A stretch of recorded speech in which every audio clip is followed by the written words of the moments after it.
Lord of Mystery. The Return of the Stars Chapter 581-600. In his early 20s, with brass hair and golden eyes, he is handsome but has a nerdy temperament. This is what Asta sees Trunsost at this moment. He looks much younger than expected. Perhaps he simply misses his youth, so he chooses to appear in this way. I am. You are. After a short self-talk, Trunsost's golden eyes gradually regain some clarity. I didn't expect that I would wake up again one day. Trunsost looked down at his fragile state and said self-deprecatingly, "It turns out to be just a little consciousness. You can have another choice." "Who are you, my descendant?" Trunsost showed a kind look of an elder looking at a younger generation. Asta sighed softly, and the stars gathered around him. Trunsost's weak consciousness trembled slightly a few times, appearing more illusory and transparent. "With your wisdom, you should understand the current situation. The 6 gods helped you become a god. Now you also have a choice. It's hard for me to believe you." Then you continue to sleep. Trunsost was silent for a while and said, "What are your conditions?" "You swear in the name of the stars and are willing to be driven by the stars, and I will help you recover completely." "Stars?" Trunsost's eyes showed surprise. "I have never heard of this existence. Is he from the starry sky?" "He is within the initial barrier." "What is his position?" Trunsost laughed at himself. "Although I have fallen to this point, I don't want to be driven by the outer gods in the starry sky and become a sinner on this land. You just need to help the stars deal with Adam and the true creator." When Hester mentioned the true creator and Adam, Trunsost was obviously moved. In the Battle of the 4 Emperors, he was supported by the 6 gods including the goddess of night, and promoted from the Black Emperor path to the sequence 0 of the adjacent Judge path. He was in the hostile camp with the Blood Emperor supported by Adam. Moreover, the real creator has always been an evil god that everyone hates. He is also despised by him. "Where are the stars?" Trunsost stared at Hester with his golden eyes. Hester looked up at the starry sky, then calmly looked at Trunsost and said, "The stars are everywhere, and he is watching everything." Trunsost also looked up at the starry sky for a while. The stars are mysterious existences that people care about. Can the eternal sun and the goddess of night allow themselves to become vassals of other existences? The god of war and the lord of storms have fallen. Hester decided to give Trunsost a little shock. The god of war was killed by the goddess of night, and the lord of storms fell in the hands of Adam. Is it time for the god war to begin again? Trunsost showed a thoughtful look in his eyes. "You don't have much time left." "Indeed." Trunsost nodded. "Okay, I can help the stars deal with Adam and the true creator, but that's all. I need a certain amount of freedom, not a slave who has signed an indenture." As one of the 4 emperors in the past, he could accept limited help, but would never allow himself to live in servility. "You will have more freedom than you expect," Asta chuckled and promised. He didn't need Trunsost to do too much, just help deal with Adam and the true creator when necessary, and it was not his turn to deal with other things. Then, under Asta's guidance, Trunsost swore in the name of the stars, including that he would fully assist the stars in dealing with Adam and the true creator, and as for other aspects, he enjoyed unrestrained freedom. In the bright starry sky, rays of starlight fell silently, passing through the doors and windows of the room, and all poured on Trunsost's brass book. Trunsost's originally illusory body gradually solidified, and his consciousness recovered a lot, but it was still a long way from complete recovery.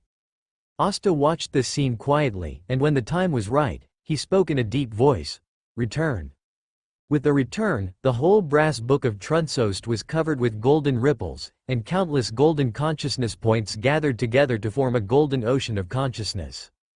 Trunsost, the Night Emperor, one of the 4 emperors in the past, truly awakened from the brass book of Trunsost. Trunsost's brass book turned rapidly, as if it was rejoicing in his birth. One by one, the golden laws were taken back from every corner of Belden City, restoring the tranquility of the past. "Remember the oath you made in the name of the stars." Asta smiled slightly. "Now you are free." Freedom.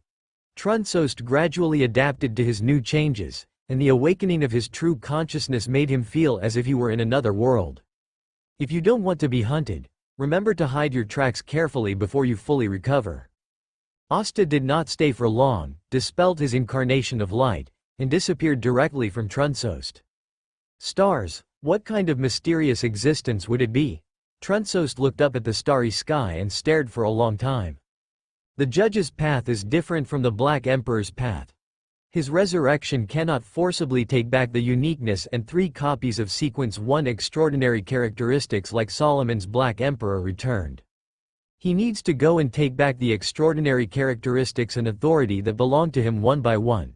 Now he is just an angel king with the status of a true god and lacking all extraordinary characteristics.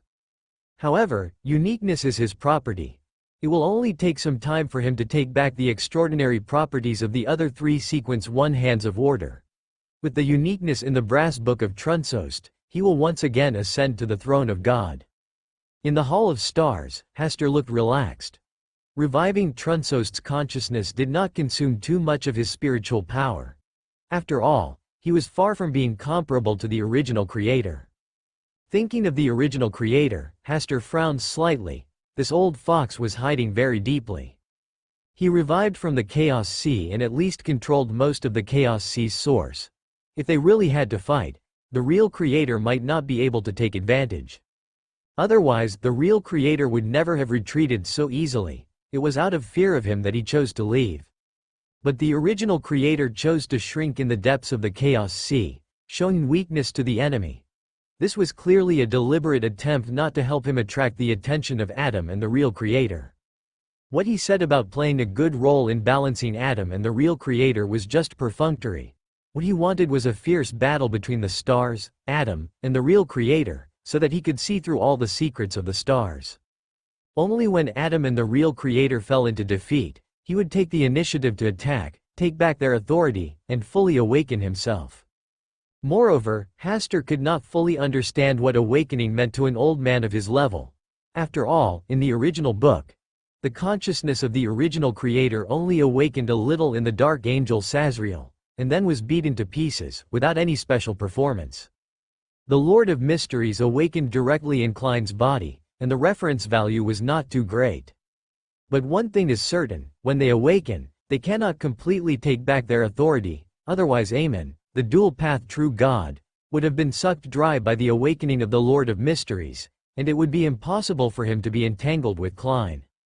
When the ancient sun god awakened, it was through wars that he took back his authority one by one. From this perspective, the original creator will sooner or later attack Adam and the real creator. They are destined to be mortal enemies. Haha, if you want to hide in the Chaos Sea and wait for the opportunity, then you can continue to wait.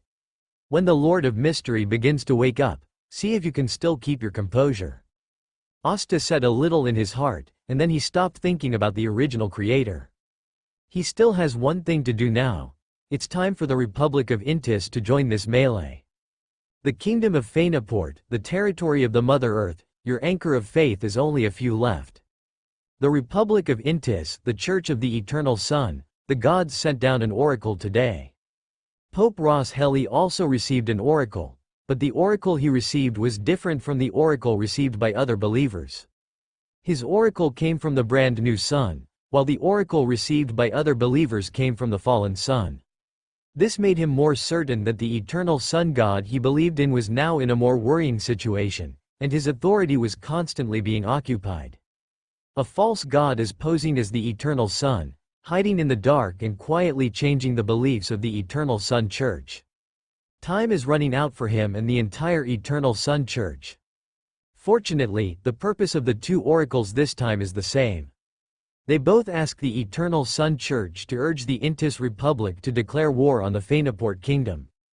That night, Pope Ros Heli entered the palace of the Republic of Intis and discussed with the king the issue of declaring war on the Finet Kingdom. 3 days later, the Republic of Intis officially declared war on the Finet Kingdom. The 3 small countries of Seeger, Lenberg, and Maxi, who believed in the God of knowledge and wisdom, also declared war on the Finet Kingdom in succession within a few days. When the news came back to the Kingdom of Loen, the royal family and dignitaries of the Kingdom of Loen were frightened and uneasy. The South Continent was coming fiercely. Previously, the Storm Church cooperated with the Loen Kingdom Navy to intercept at sea, which blocked their offensive in a short time. Now, there are big problems within the Storm Church. The Republic of Intis, Seeger, Lenberg, and Maxi have declared war on the Finet Kingdom at the same time. The Finet Kingdom can no longer see any hope of victory. Even if the Loan Kingdom's army returns from the expedition to the Faesac Empire, it will be difficult to join forces with the Finet Kingdom to change the overall situation. Since the defeat of the Finet Kingdom is certain, should we continue to support the Finet Kingdom? Regarding this issue, the royal family of the Kingdom of Loan and the great nobles held an emergency discussion overnight. And finally Archbishop Anthony of the Church of the Goddess of Night came to participate in the meeting in person. His attitude was very firm, insisting that the Kingdom of Loan should assist the Kingdom of Finet. With his appearance, many nobles who originally opposed the Kingdom of Loan's assistance to the Kingdom of Finet changed their original positions and echoed Archbishop Anthony's words. The royal family also reached a rare consensus, insisting that the Kingdom of Loan should rescue the Kingdom of Finet's national strategy. At the same time, a letter signed by the nobles was sent to the Palace of Backland, and the content was surprisingly consistent, all expressing their willingness to fight to the death and never let the barbarians of the southern continent run rampant in the territory of the northern continent. Some discerning nobles sneered at this.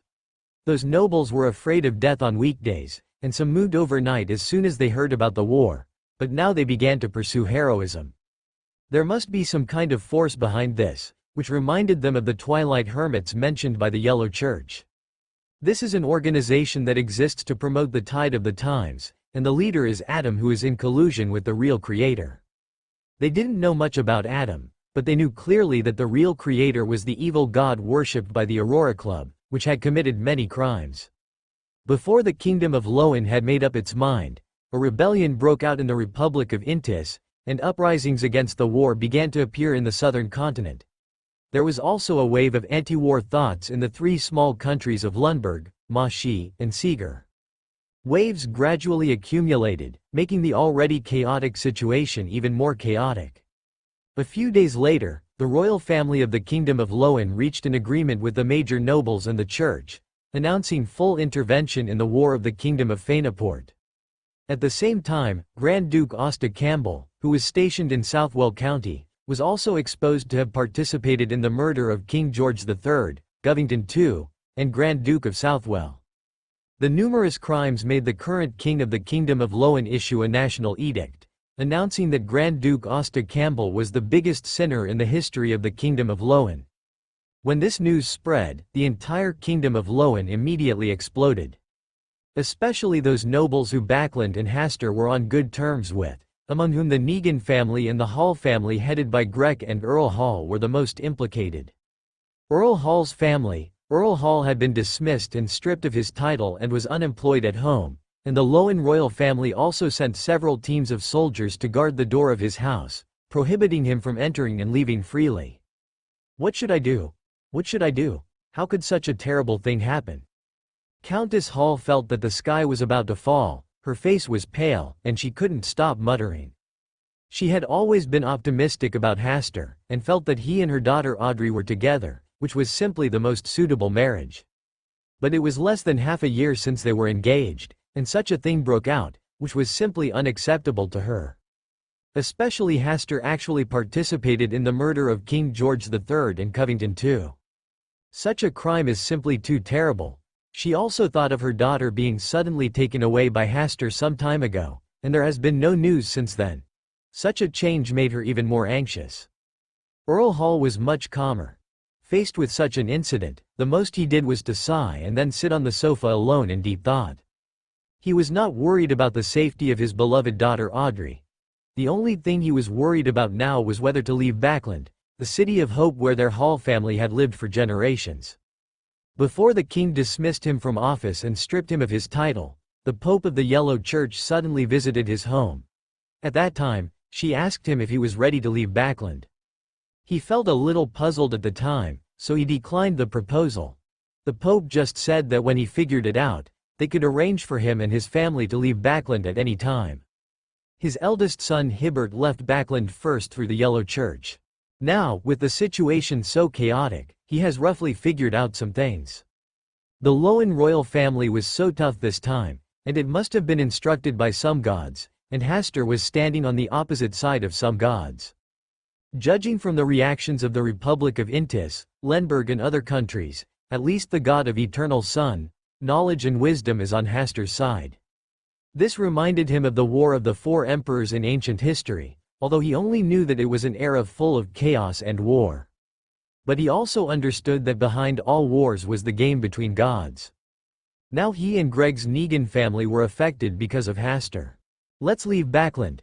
Count Hall, who had roughly figured it out, stood up from the sofa, walked to his wife, took her cold hand and comforted her. "Let's leave the vortex of Backland and go to see our lovely Audrey. I believe she will give us some comfort for our bad mood during this period." "My poor Audrey." Countess Hall's eyes were red, tears were flowing, and she kept calling Audrey's name. "Don't worry, she must be living well." Just after Earl Hall finished comforting, a white transparent portal with space ripples appeared in front of him in the living room. In their astonished eyes, Audrey walked out of the space portal. "My Audrey, my poor daughter." Countess Hall walked forward without even wiping her tears, and tightly grasped Audrey's hand, so that she would not suddenly disappear from her sight again. "It's good that you're okay." Earl Hall finally breathed a sigh of relief, although he had always believed that Audrey was fine. Audrey's eyes were also red, and she reminisced with her mother. She didn't expect that things would suddenly become so chaotic, and her parents were implicated. When she learned the news, she hurriedly asked Hastur to help her pick up her parents. Hastur told her that everything had been arranged, but she was still worried and decided to go to Backland in person. "Let's leave Backland." Audrey explained the purpose of this trip. There were too many gods watching here, and the attitude of the Lowen royal family had already made everything clear. It was too dangerous to stay here. "Where is Hastur?" Earl Hall asked. "He is currently in Southville, preparing to liberate the entire Southville and break away from the rule of the Kingdom of Lowen." "What?" Countess Hall was so frightened that her voice trembled, and her face was incredulous. Count Hall was still calm and sighed. "It is true. I will take you away from Backland first. When it is safe, I will talk to you about what happened during this period of time." Audrey took her mother's hand and walked to the space portal. "Audrey, what are you doing now?" Count Hall realized that the way Audrey appeared today was too mysterious, and the temperament she exuded was different from usual. He knew that his precious daughter had set foot in the mysterious world and pursued extraordinary power, but he had no idea how far Audrey had gone on the road of extraordinary path. Sequence 8? Or Sequence 7? It can't be Sequence 6, right? Audrey took a deep breath, looked at her parents, and tried to speak in a calm tone.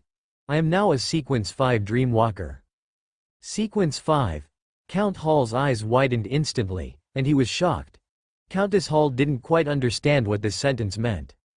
"I have a little talent in this path." Audrey could only explain this, and then whispered a few words of comfort, so that Count Hall reluctantly accepted this fact. "Audrey, is there any problem over there?" At this time, a worried voice came from the other side of the space portal. "Who is talking?" Count Hall and Countess Hall were both startled by the sudden voice. "This is..." Audrey frowned slightly, a little difficult to speak, really wanted to cover her face with one hand, pretending that she didn't hear the question, but in the end she still bit the bullet and said sincerely, "This is Susie's voice." She had already anticipated how her parents would react to the shock next. Susie's voice? Is Susie someone's name? Is there a female friend named Susie that Audrey knows? Earl Hall frowned and thought about it.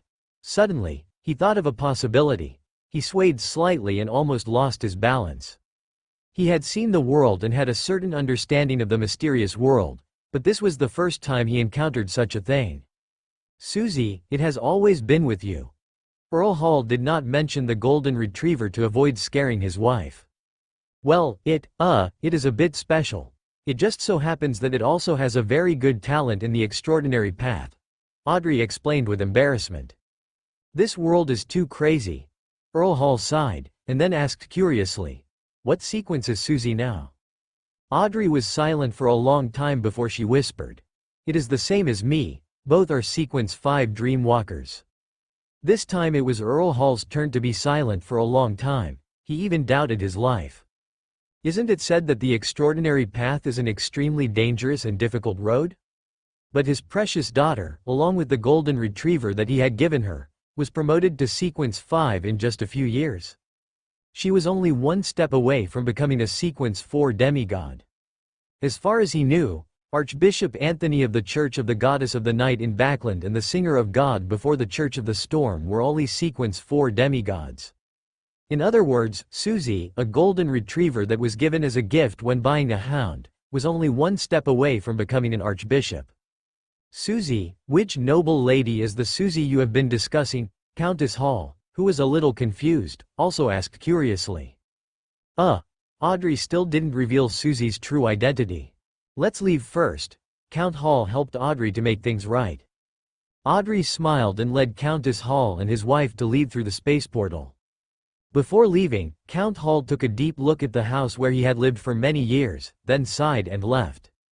After Earl Hall and his wife left the house, people from the Yellow Church appeared here, emptied all the things in the room, as well as the things in the warehouse, and sent them to the southern continent. In a flash of light, Earl Hall followed Audrey to the royal palace courtyard of the Balam Empire in the southern continent. Susie walked over slowly, subconsciously wanting to ask Audrey why this trip took so long. But seeing Audrey's eyes, it subconsciously closed its mouth and followed Audrey silently. It walked in front of Audrey, keenly aware that Earl Hall's eyes had been staying on it, with an incredible look in his eyes. Thinking of Audrey's eyes just now, it roughly figured out what happened. After Audrey settled Earl Hall and his wife, she breathed a sigh of relief and walked out of the yard, and Susie followed. Seeing that there was no one around, Susie asked, "Audrey, does Lord Hall already know that I can speak?" "Well, he also said that you are only one step away from becoming an archbishop." "Archbishop?" Susie was obviously stunned for a moment, and then her eyes gradually lit up with excitement. "Susie, what do you want to do?" Audrey suddenly had a bad premonition. "I want to be an archbishop." Audrey was startled and raised her voice a little. "Susie, how can you have such an idea?" Susie said with a face full of longing, "Audrey, don't you think it is a meaningful thing to be an archbishop and guide the lost believers? Which church will let you be an archbishop? Mr. Asta can definitely help me realize this humble wish." Audrey looked away with guilt and murmured, "This is none of my business." "Audrey, what are you talking about alone? No. Becoming an archbishop is really a bold and interesting thing. I seem to have found the meaning of life, you said. Audrey, thank you for reminding me." Audrey lowered her head and said nothing. Since coming to the South Continent, Susie has been doing whatever she wants except for the first 1 or 2 days when she was not used to it. The royal palace and the capital of the Balam Empire have been visited by it, and it knows everything here better than herself. In Southwell County, Hasta felt relieved when he heard that Audrey had taken back Earl Hall and his wife. He was not actually worried that the Lowen royal family would harm Earl Hall, unless they were stupid enough. But they always acted stupid, so he asked the believers of the Yellow Church to keep an eye on everything around Earl Hall and rescue Earl Hall and his wife when necessary. On Greg's side, he had also sent people to take him out of Backland and send him to Southwell County. As for Professor Wayne and Grallant, they were not implicated and were safe. While Hasta was thinking for a while, Keyes came in and reported to Hasta the latest situation in Southwell County. The Lowen royal family could listen to the oracles of the Goddess of Night and other gods and tell Hasta about the fact that they killed George III. Naturally, he could also shake off the bad things George III did in Southwell County. In addition, he had already controlled everything in Southwell County, so he did not encounter much obstacles in the matter of independence of Southwell County. Considering that the people of Southwell County still have a strong sense of belonging to the Kingdom of Lowen, Hasta only used slogans similar to "cleansing the Emperor's side" as a buffer, and did not go all the way. "From now on, all matters in Southwell County will be handled by you and Greg." Asta handed these trivial matters to Keyes and Greg, who was about to arrive in Southwell County. For him now, Southwell County is more valuable in the secular strategic significance. What he really needs to worry about is the fight between the gods, and he doesn't want to let too many trivial matters involve his energy. A day later, Greg led the main members of their Negan family to Southwell County. Asta met with Greg and asked him directly if he wanted to be the king of the Kingdom of Lowen. Greg was silent for a while, and then a light called ambition flashed in his eyes. Asta and Greg looked at each other, and everything was unspoken. At this time, Hasta thought of the prophecy that Zaratu had said at the beginning, and it must be said that this prophecy was still very accurate. He, Audrey, and Greg did have a great influence on the Kingdom of Lowen. If it weren't for Audrey, when the Kingdom of Lowen announced his crime, he would have directly punished Backland. He didn't care about turning this city of hope into ruins. It was Audrey who kept it alive. In a villa in the northeast corner of the royal city in the Rorstad Islands, Furs and Hugh were sitting on the sofa, looking at each other. It was not until today that they learned from the wise man that Hasta was the stars. When Furs thought that she and Hasta were friends and had prayed to him devoutly many times, her face was embarrassed and her mood was very complicated. Hugh was in a better mood.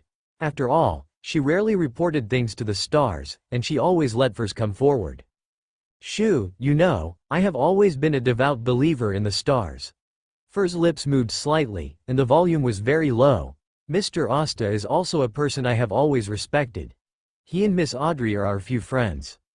Shoo sighed and approached Furs, holding her hands tightly, and comforted her seriously. Don't think too much, this is also a good thing for you. Two respectable faces are the same person, and overlapping them means double respect. How can it be calculated like this? Furs was almost amused by Shoo's weird remarks. Isn't the mysterious world so interesting? You said it so easily. Is it because you are not devout enough in your belief in the stars? Shoo was a little panicked, and quickly changed the subject, saying in a deep voice, Furs, pray to the stars again, so that you can solve all the confusion and anxiety in your heart. The familiar brilliant starry sky reappeared. Looking at the ancient mysterious palace hidden in the depths of the nebula, Furs subconsciously felt pious, but then he was stunned for a moment, looked at the starry sky again, and smiled unconsciously. After reacting, Furs hurriedly put away her smile, lowered her head heavily, trembled, and didn't even have the courage to look up. She just suddenly thought that Mr. Asta was sitting in the star palace, playing the role of the high and mighty stars. The alternation of the two images made her unable to hide her smile. What's the matter? In the depths of the starry sky, the stars in the star hall seemed not to notice Furs' sudden loss of composure. Her tone was the same as before, calm and indifferent with an unbreakable majesty. I just want to report to you the situation of the Tarot Club during this period. The details are as follows. Furs stumbled and finished talking about some important contents discussed by the Tarot Club during this period. After the report was completed, an indifferent voice came down. How is the situation of the Abraham family recently? They seem to be preparing to hold some kind of ceremony, and have recalled many of their people to gather in the area of the Fasak Empire. Furs then talked about some information about the Abraham family. When the starry sky above her head completely dissipated, she also slumped on the ground, looking at the bare ceiling with a complicated expression. In the Hall of Stars, Asta sighed lightly. This is the social death problem that Mr. Fool is most worried about. It is really terrible. Since Adam and the others announced their true identities, he did not take the initiative to contact Bernadette and Furs, just because he did not want to face such a situation. Damn Adam, you come to provoke me for no reason, which led to the current situation. Asta's eyes swept across the star where Adam was, and finally fell on the small light spots beside the star. Although Adam said that he did not need any believers or any anchor of faith, there were still many members of the Dusk Hermit Association who devoutly believed in Adam, the fantasy angel sitting under the ancient sun god. Hasta's eyes swept over each light point one by one, accurately ascertained their information, drew up a list, and then informed Mrs. Lisa of the list in a divine way. In addition to the members of the Dusk Hermits who believed in Adam, there were also members of the Aurora Society who believed in the true Creator. After doing this, Hasta looked at the light point where Bernadette was. The Star Sea Kingdom should also play its role as a kingdom of stars. In the current environment, forcibly supporting Bernadette to become the new Black Emperor is also a good choice. Uniqueness and 3 copies of the Sequence 1 Prince of Order killing extraordinary characteristics are in his hands. As long as Bernadette is promoted to Sequence 1 and the rules and order of the Star Sea Kingdom gradually take root in the hearts of the people, the promotion to the Black Emperor is only a promotion ceremony away. In the royal palace castle in the Rorstad Islands, Bernadette is also looking up at the starry sky. Whenever she is free during this period, she often looks at the starry sky alone. What an unexpected identity. Even I was deceived by him. The ghost of the lamp god came out of the wishing lamp and said self-deprecatingly, "If I had known that he was the stars, I would." What about you? Hey, nothing. The lamp god didn't want to offend the stars at this time, but you. I once teased you and that Hasta were very compatible. If you listened to my advice and took him down, tut tut. Will a being like you still have lustful desires? The fallen mother goddess and the mother tree of desire have strong desires to reproduce. The lamp god changed the subject lightly. So you are a mule? Bernadette also said this lightly. The lamp god was stunned for a long time, and then he reacted. Just when he was so angry that he wanted to argue with Bernadette, he was sealed in the wishing lamp and could not come out for a short time and could not see what was happening outside. Stars. Bernadette looked up at the starry sky again, and an unusual color flashed in her eyes quickly. She still saluted the stars with a pious attitude. She and Furs had different experiences and minds. She knew the difference between Hasta and the stars, and knew how to talk to him or him in different ways. In the current situation, the stars sat in the Hall of Stars, hidden in the bright starry sky. This was a public matter, and the other party had only one identity, that of the stars. If Hasta communicated with her face to face in reality as Hasta Campbell, it would be a private matter, and the other party would be her friend Hasta. Assist the residents of Silver City in the God-forsaken land to leave the God-forsaken land, return to the sea, and see the light again. I will obey the oracle of the stars. Bernadette only thought about it for a moment and understood what role she needed to play in this matter. She was still a Sequence 2 sage. If she wanted to be promoted to Sequence 1 faster, she would need to make some great contributions, be respected, loved, and trusted by the creatures from the bottom of their hearts, and become a sage who saved them from the sea of suffering. The fact that the residents of Silver City in the God-forsaken land, which had been forgotten in history, saw the light of day again should allow her to digest the sage potion faster or completely. German Sparrow has the same goal as you in this matter, Hasta reminded again. I will take care of this matter. Bernadette nodded in response, and when she looked up again, the bright starry sky above her head had dissipated. She thought for a moment and released the genie from the wishing lamp. The lamp god wanted to curse, but the stars had just been here, and they might still be looking at this place, so he held his breath and stared at Bernadette with a very unfriendly look. How to help the residents of Silver City leave the God-forsaken land? Silver City? The lamp god searched his memory and didn't remember the existence of this small city-state. A city sealed in the God-forsaken land, isolated by history, they believe in the ancient sun god. All this knowledge about Silver City was instilled into her by the stars, so that she could better handle the affairs of Silver City. It's very difficult. The lamp god looked far away in the direction of the previous Sea of Ruins, and said solemnly, the giant king's court and the Sea of Ruins were forcibly shattered. The relics of the god war there are impossible for ordinary people to pass through. In addition, the original awakened in the depths of the Chaos Sea, and it may still be hidden deep underground in the giant king's court. Is it feasible to build a space portal directly? Bernadette put forward her own idea. Theoretically, yes. The lamp god nodded and said, everything there has been shattered, including the seal and isolation, but you need to personally pass through the god war ruins, the giant king's court, enter the god-forsaken land, and reach the Silver City. It's not so easy to play a Sequence 2 sage. This is just the first threshold. When you are promoted to Sequence 1, jump to the non-adjacent extraordinary path, and become the Black Emperor. That will be the most terrible test. The lamp god also understood the purpose of the stars in sending down the oracle this time. Bernadette was silent for a while, and then said calmly, I believe in the blessing and guidance of the stars. On March 26, the Balam Empire, the Republic of Intis, Seeger, and Renberg in the southern continent jointly occupied 2/3 of the territory of the Fenport Kingdom. On March 27, the Kingdom of Loen declared war on the Kingdom of Ma Shi and sent a large army to invade.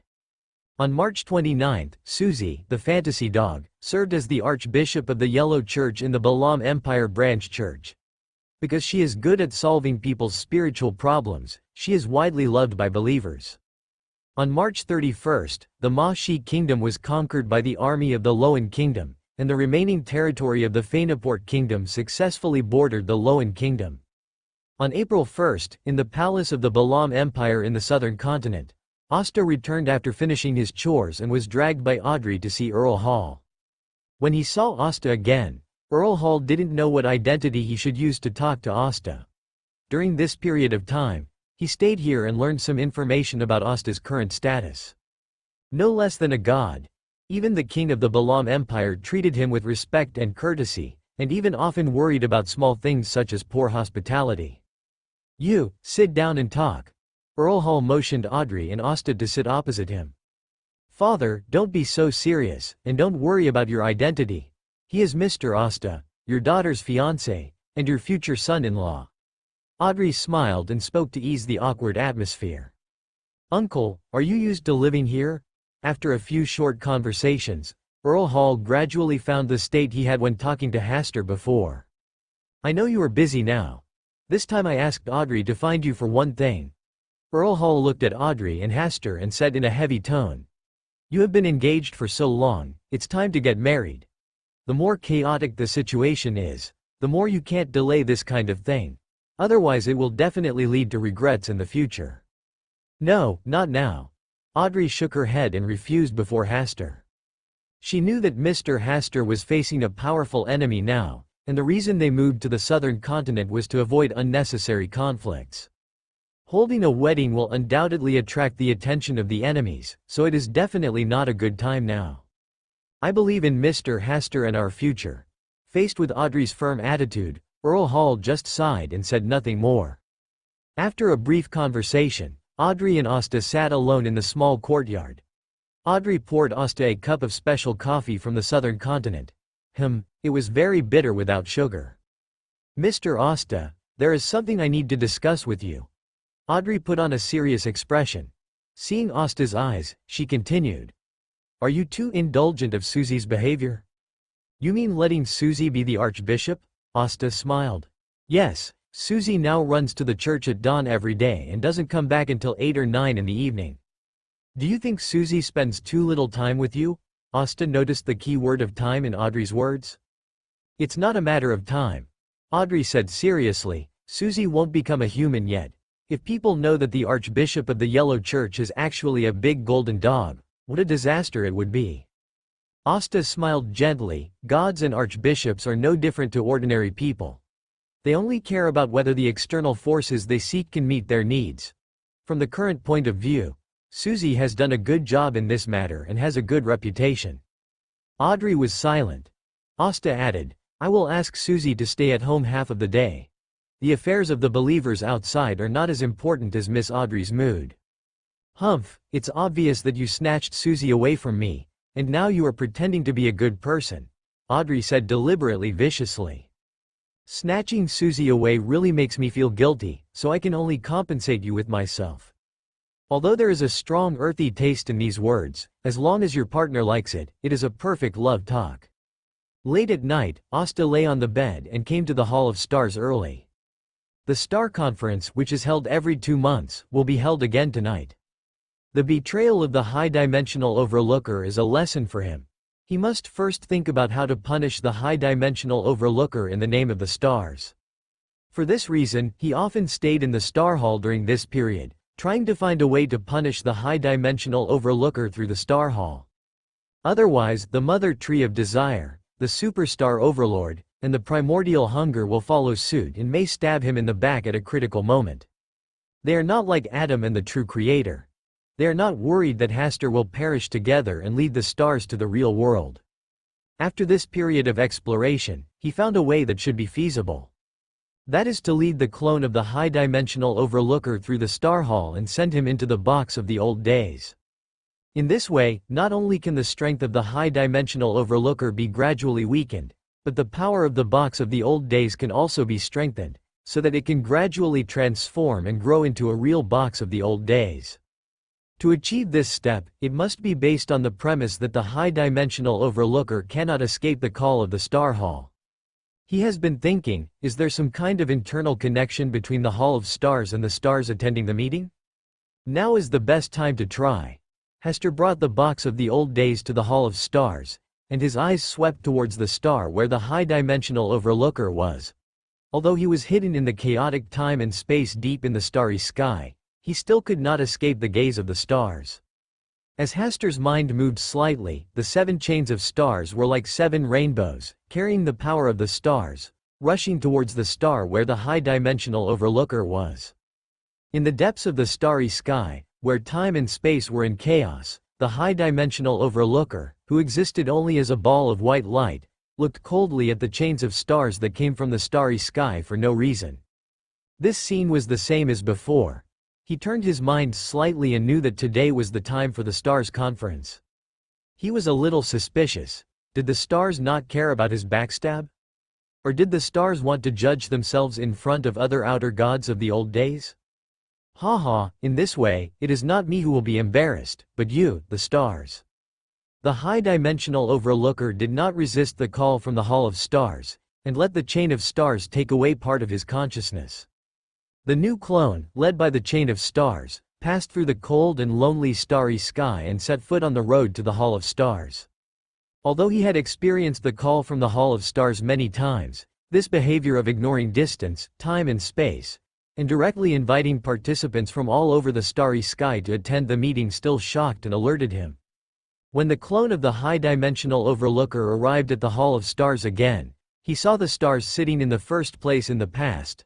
On the table in front of him was a box with ancient patterns, which had been opened at this time. Stars.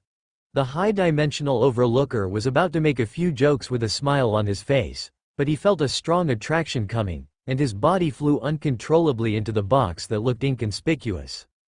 Before being completely swallowed by the box, he caught a glimpse of the faint sneer at the corner of the star's mouth.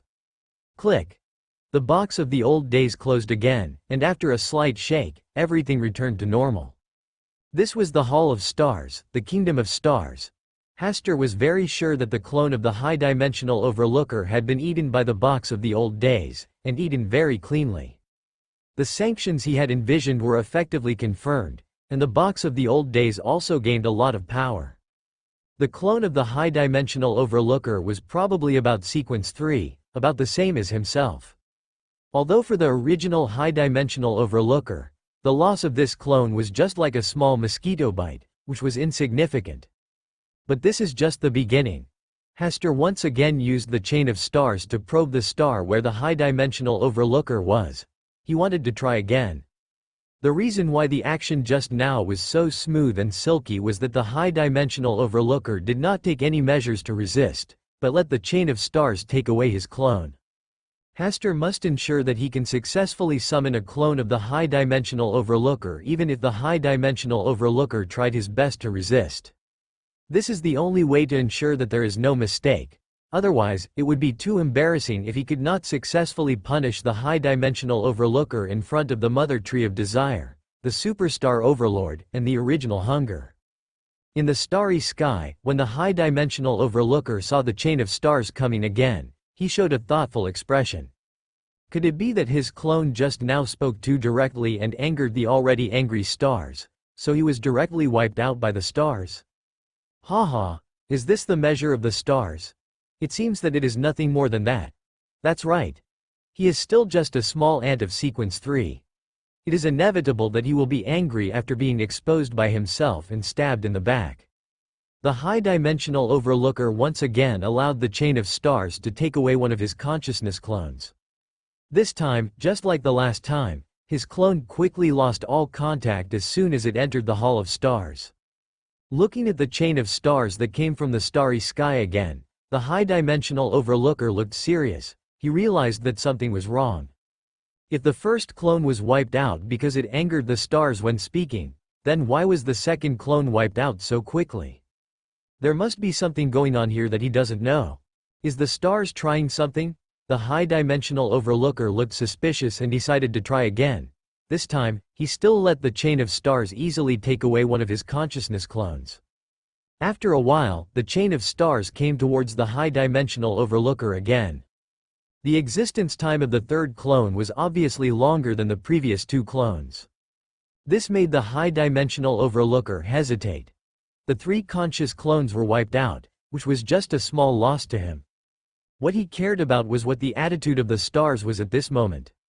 Why did they invite him to the Hall of Stars again and again, and why did they wipe out his clones one after another? Want to try again? The high-dimensional overlooker looked serious, staring at the incoming chain of stars with unkind eyes, and finally decided to try again. After a while, the chain of stars appeared again. Calculating the time, the fourth clone survived longer than the third clone. Haha, stars. The high-dimensional overlooker sneered, not interested in playing such a childish game with the stars. He started to flee directly into the deeper part of the starry sky, and in just a blink of an eye, he threw the incoming chain of stars behind countless planets.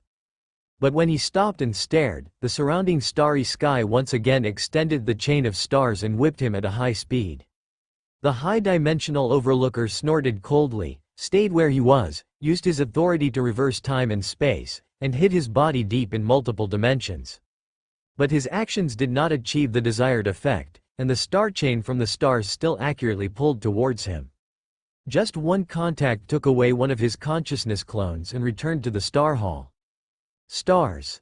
A flash of anger flashed in the eyes of the high-dimensional overlooker. Looking at the empty starry sky, he could not find the way to the star hall at all.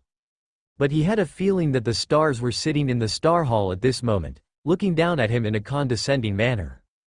As the high-dimensional overlooker thought, Hasta was indeed sitting in the star hall, overlooking the star he was on.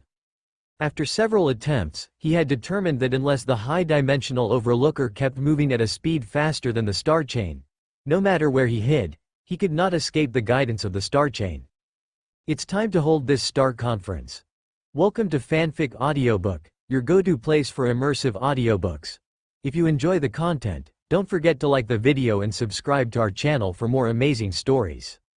The lamp god, the mother tree of desire, the superstar master, and the original hunger arrived at the star hall one after another.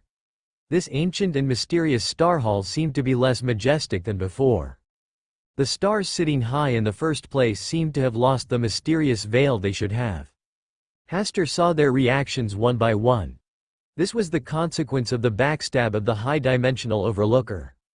There were originally 7 participants, but now there are only 4 left, which is nearly half less, as if it has gone back a long time ago. Hasta knew in his heart that the more times like this, the more he needed to establish his prestige, otherwise it would be difficult to restrain the mother tree of desire and other outer gods in the future. Today's gathering of stars was particularly quiet, and even the lamp god, who always liked to talk, chose to remain silent at this moment.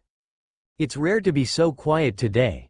Hasta glanced at them and chuckled and said, "The high-dimensional overlooker is really a great pioneer.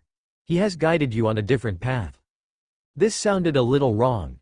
The lamp god, the mother tree of desire, the superstar overlord, and the primordial hunger all looked at Hasta, waiting for his next words. Hasta did not speak, but enlarged the star where the high-dimension overlooker was located and materialized it in the Hall of Stars, and the chain of stars stretched out behind him. Under the gaze of the mother tree of desire and other outer gods of the past, the high-dimension overlooker was hiding back and forth in the depths of the starry sky, exerting his authority many times to try to avoid the harassment of the chain of stars, but no matter where he fled, the chain of stars could easily appear from any corner of the starry sky.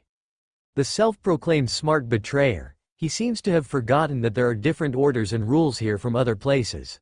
Hasta whispered in a dull voice. The lamp god looked stern, and once again examined the rules and order of the Hall of Stars. He had walked very deep on this road, and it stands to reason that there should be no rules and order that could suppress him. He had always found it difficult to figure out this problem, and now hearing the meaningful words of the stars, he seemed to understand something. Perhaps the rules and order contained in the Hall of Stars where the stars are located are independent of the starry sky and the universe where they are located. In other words, the rules and order of the Hall of Stars are not part of the original creator. But is it really possible for such a thing to exist? The original creator created everything, including the three pillars of the fallen mother goddess, God, and the Lord of Mysteries, which are also part of the original creator, but the consciousness of the original creator has not awakened in them. Of course, there is also a possibility, a guess that was rejected by him. The stars are the original creator, he is the source of all rules and order, so he can easily suppress himself, ignore the obstruction of the original barrier, and summon the outer gods scattered throughout the starry sky to attend the meeting. But this is obviously impossible. If the stars are the original creator, then according to the instinct of aggregation, the entire universe will re-aggregate and restart. Unless, the lamp god gazed deeply at the stars sitting high in the first place, and whispered in his heart, unless the original creator has a rational side. This is simply an extremely absurd and crazy idea. The original creator is a collection of all contradictions in the entire universe, and naturally has an uncontrollable tendency to split, and once split, it will have a strong tendency to aggregate. The original creator only has the instinct to aggregate, which is a fact recognized by all the outer gods in the past. The lamp god shook his head, suppressed this crazy idea, and focused on looking at the high-dimensional overlooker who was being chased around by the chain of stars. Another thought came to his mind. All their cognition of the universe, including knowledge, comes from the original creator, but what if the knowledge they inherited from the original creator was not complete at the beginning? Why must the original creator only have instincts? Why can't there be a rational side? Too crazy, the lamp god whispered to himself. The mother tree of desire, the superstar master, and the original hunger turned their eyes at the same time. I'm not used to hearing such a euphemism coming from you. The mother tree of desire chuckled. Hey, words like stupid are the greatest compliment to those who look down from higher dimensions. The lamp god gradually regained his original distinct personality and sarcastically said, he was easily bewitched by Adam after just a trip to the real world, and chose to betray the stars. I wonder if he is full of regret now? Since he cannot see through the secrets of the stars, he should maintain the proper respect for the stars. Anyway, he will not suffer any loss by doing so. As for temptation and arrogance, leave it to the mother tree of desire and other outer gods in the past. The original hungry eyes narrowed slightly, and echoed. Adam is the true god of the audience path, holding the authority of the spiritual level, and is most able to see through the spiritual weaknesses of all living beings. The lamp god commented with a faint disdainful tone. Arrogance, self-confidence, fear, cowardice, hesitation. He who likes to hide in the shadows and peek at the high-dimensional look-down, he always has a few of them. I have always believed in a truth that wisdom will never increase with the increase of time. Stupidity has nothing to do with the strength of the power you have. The mother tree of desire and the superstar master who had not interrupted the conversation felt more and more that something was wrong. The lamp god and the original hungry sang the same tune, which seemed to raise the status of the stars invisibly. It made them feel a lot of fear of the stars in their hearts. The lamp god and the original hunger looked at each other from a distance, and they actually felt a sense of mutual appreciation. Hasta, who had been listening quietly, almost couldn't hold it in. The tacit cooperation between the lamp god and the original hunger saved him a lot of effort. If you want others to think you are powerful, your own words don't count. You need someone to flatter you. The higher the status and more powerful the flatterer is, the higher your image will be. After this meeting of the stars, Bernadette must be nicer to the lamp god. The lamp god must come forward at the critical moment. While Hasta was thinking, the high-dimension overlooker was drawn by the chain of stars again, and successfully captured a clone of the high-dimension overlooker. Stars. As soon as the clone of the high-dimension overlooker entered the Hall of Stars, his sharp eyes stared at Hasta. All this is just the beginning, Hasta said, without giving the clone of the high-dimension overlooker a chance to speak. He opened the box of the old days and took him in. This scene has a different meaning in the eyes of the mother tree of desire and the superstar overlord. The stars seem to be constantly weakening the power and authority of the high-dimensional overwatch. Although this process is very slow, if it is multiplied by time, after thousands of years, the high-dimensional overwatch will be completely drained of all its strength. Moreover, the stars are still awakening. Once he wakes up completely, this process will be greatly shortened. The high-dimensional Overwatch is really stupid in this matter. The Mother Tree of Desire and the Superstar Overlord rarely agree with the judgment of the Lamp God, and they can't help but put away their contempt for the stars because of this matter. With this consensus, the entire star meeting returned to its previous state. Hastur, who was in a good mood, looked at the starry sky and said slowly, "For the vacant seats in the Hall of Stars, you can each elect an outer god all day, and give me the answer at the next gathering of the stars." As soon as these words came out, the Mother Tree of Desire, the Superstar Overlord, and the Primordial Hunger all became active. This is equivalent to giving them an opportunity to exchange for huge benefits. In the starry sky, many outer gods are interested in the stars, and they are very eager for the gathering of the stars. After all, this is a mysterious meeting that even the fallen Mother Goddess cannot get a pass. It's a pity that the stars will not agree to the fallen Mother Goddess to enter the Hall of the Stars. The Mother Tree of Desire felt sorry for it. He believed that as long as the stars were willing to put aside their past grudges, the fallen Mother Goddess would definitely be willing to attend the stars' meeting. The most regrettable one was the Lamp God. Since he was sealed in the wishing lamp by the Lord of Mystery, his other half began to hide in the depths of the starry sky and no longer interacted with any outer gods. The right of recommendation of the stars was not useless to him. "I can recommend one more person for you." The Superstar Overlord saw the embarrassment of the Lamp God. "Hee, let me help you. Your reputation in the starry sky is not very good. No matter what, it's better than yours." The Lamp God chuckled and did not continue to argue with the Superstar Overlord about this issue.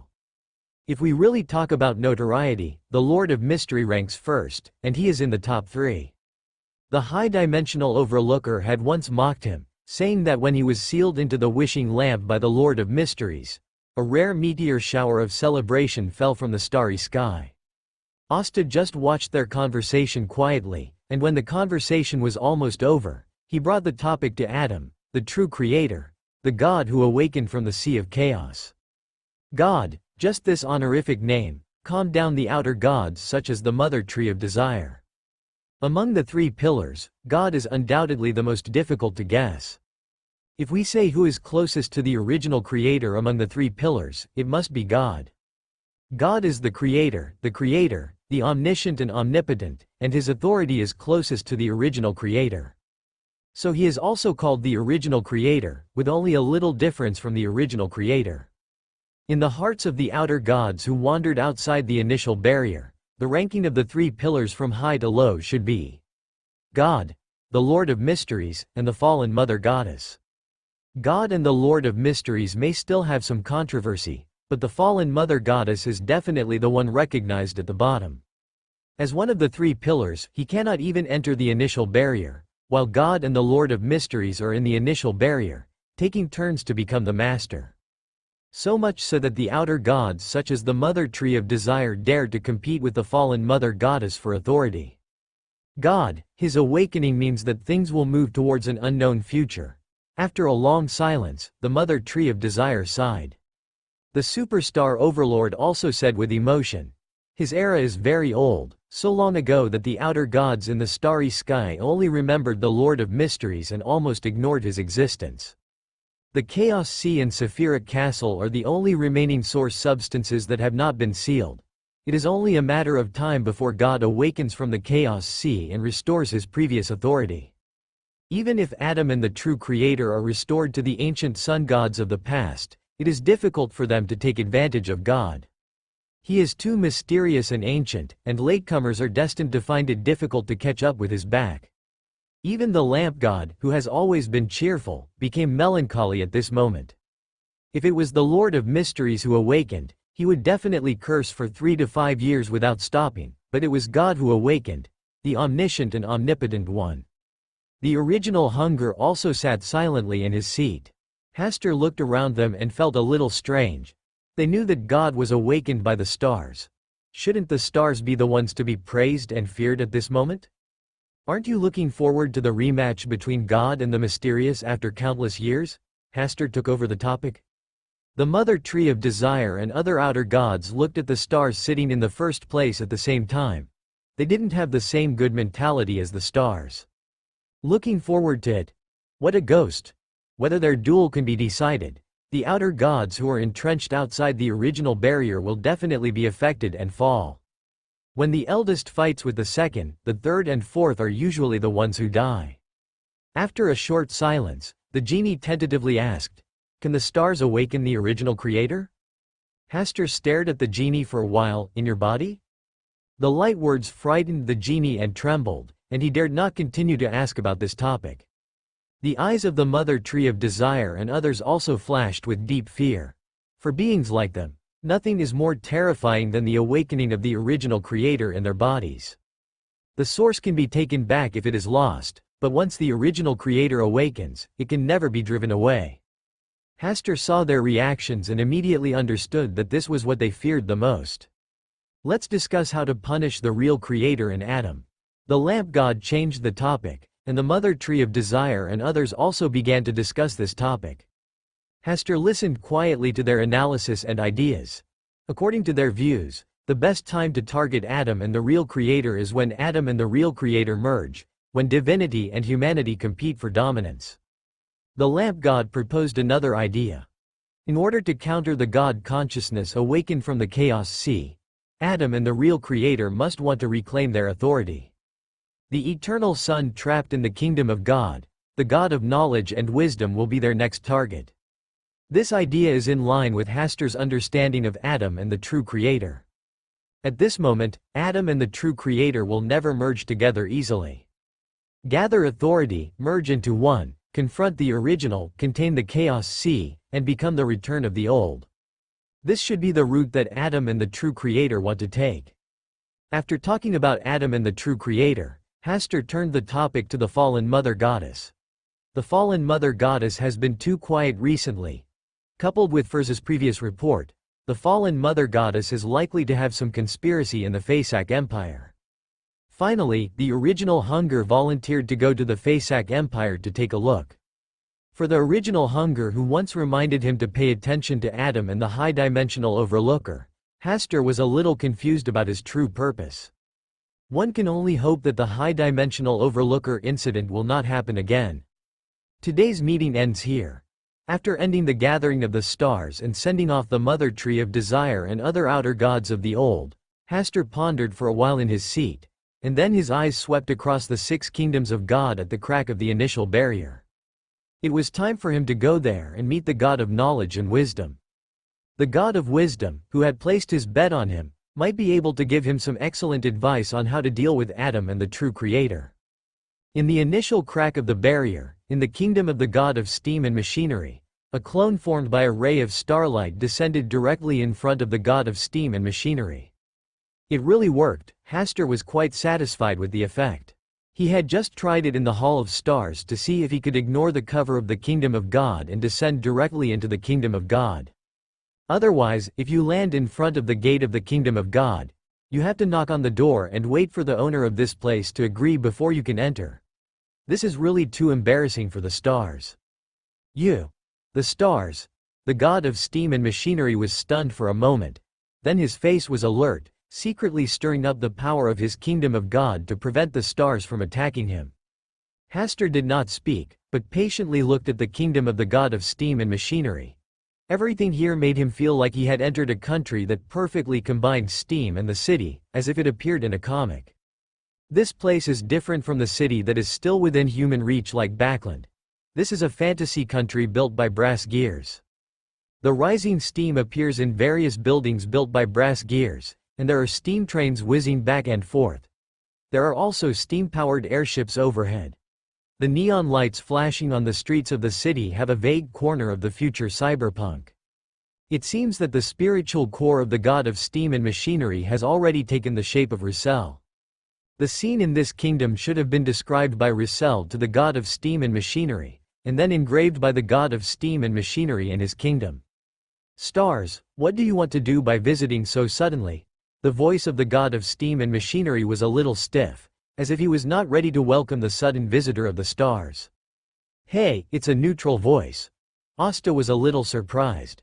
When he read the book, he always thought that the god of steam and machinery should be a woman, a real steam princess.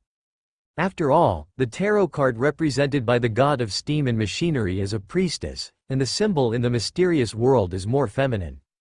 In addition, the love-hate entanglement between him and Russell is very much like a couple who separated because of misunderstanding. After the separation, they began to miss Russell through various behaviors, hoping that Russell would come back one day. Now take a closer look at the god of steam and machinery standing in front of you.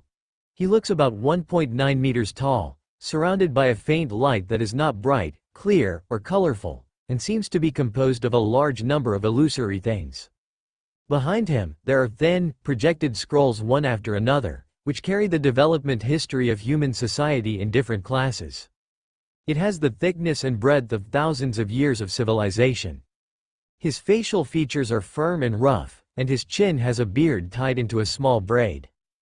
Judging from this appearance alone, he should be a man. But why does such a figure make a neutral voice? Is it just because of the influence of the feminine power? This is a good country, but it's still missing something. Hasta put away his thoughts, glanced at the kingdom of the god of steam and machinery, raised his right hand, waved it lightly in the air, and transformed into a prototype of the world. The future scene from the steam age to the electrical age, a bustling metropolis, trains that can run without burning coal, four-wheeled cars, planes flying across the sky. This is a brand new era different from the steam age. Hasta was not sure whether Russell had talked to the god of steam and machinery about his fantasy of the future world, so he did not say anything final, but waited to see the reaction of the god of steam and machinery. How do you know such a future? The god of steam and machinery obviously looked a little unnatural. Hasta smiled and said, "The stars are watching everything, and the future is no exception." The god of steam and machinery was silent for a while, and then he manifested a table made of brass gears, and invited Hasta to sit down on a yellow-brown solid wood bench. There is no chance of such a future. Hasta knew that he was talking about the coming of the end of the world, and said calmly, "It seems that the future you see is different from what I see." The god of steam and machinery was slightly moved and said, "Have you really seen the future after the end of the world?" Seeing that the god of steam and machinery was interested, Hasta smiled slightly, pointed at the picture of the future city that he had sketched, and said, "The future is right there." "Impossible. The end is inevitable." The god of steam and machinery shook his head, not believing that this future existed. "Are there stars in the doomsday you see?" The god of steam and machinery looked surprised and fell into silence. The existence of the stars far exceeds their imagination of the future. There are roughly two possibilities for his appearance. One is to accelerate the end of the world, and the other is to change the end of the future. Judging from the old cooperation between the stars and the outer gods outside the initial barrier, he had always firmly believed that the appearance of the stars was to accelerate the end of the world. The stars just entered the real world in a different way. What he wanted was also the source material sealed in dust by the Lord of Mysteries. There was no essential difference from the old days of the outer gods. "I know Russell, and you should know that Bernadette is a devout believer in the stars." Hasta changed the subject slightly. He is also very interested in the love-hate relationship between Russell and steam. When Russell was mentioned, the expression on the god of steam and machinery's face obviously fluctuated a little, and he said solemnly, "He is always too suspicious. With a secret that cannot be told to others, he has to do this." It was only later that I understood what he was thinking. He should also regret his original suspicion, but people like him will not admit that they are wrong. Your knowledge of him is spot on. After the god of steam and machinery finished speaking, he suddenly came back to his senses, alarm bells blaring in his heart. What kind of friendly way of communication is this? This person is high above the stars, above the stars. He and I should be in different positions, and we had old grudges. No matter what, we should never live in such harmony. It's easy for people to be blinded by their own preconceived ideas, and gods are no exception. Hasta just sat calmly. The god of steam and machinery spoke stiffly. "It's time to leave. Your arrival is not what I welcome." "Do you know why I came to you first?" The god of steam and machinery did not speak, but just looked at Hasta silently. "Because you haven't really chosen your side yet, and because of Russell and his request, I decided to come here." Are the stars also good at spiritual power? The god of steam and machinery became even more alert. Asta still smiled gently and said, Roussel once prayed to the stars, right on that island. He will not become a believer in any god. On this point, the god of steam and machinery is very sure. Can you understand the diary left by Russell? Looking at the subtle expression on the god of steam and machinery's face, Hester said slowly, I know that kind of writing. The god of steam and machinery chose to remain silent again, which made Hester somewhat understand why Russell and Steam broke up on bad terms in the first place. One likes to be suspicious and guessing, while the other prefers to remain silent without explanation. Silence, this is the reason why you and Russell broke up on bad terms in the end, Asta said with emotion. The god of steam and machinery, who originally wanted to remain silent, finally spoke. He is extremely self-centered. Even if he explains, he won't believe it. You will still have a chance to make up this explanation in the future. Knowing that this was the deliberate temptation of the stars, he still asked, will he really come back one day?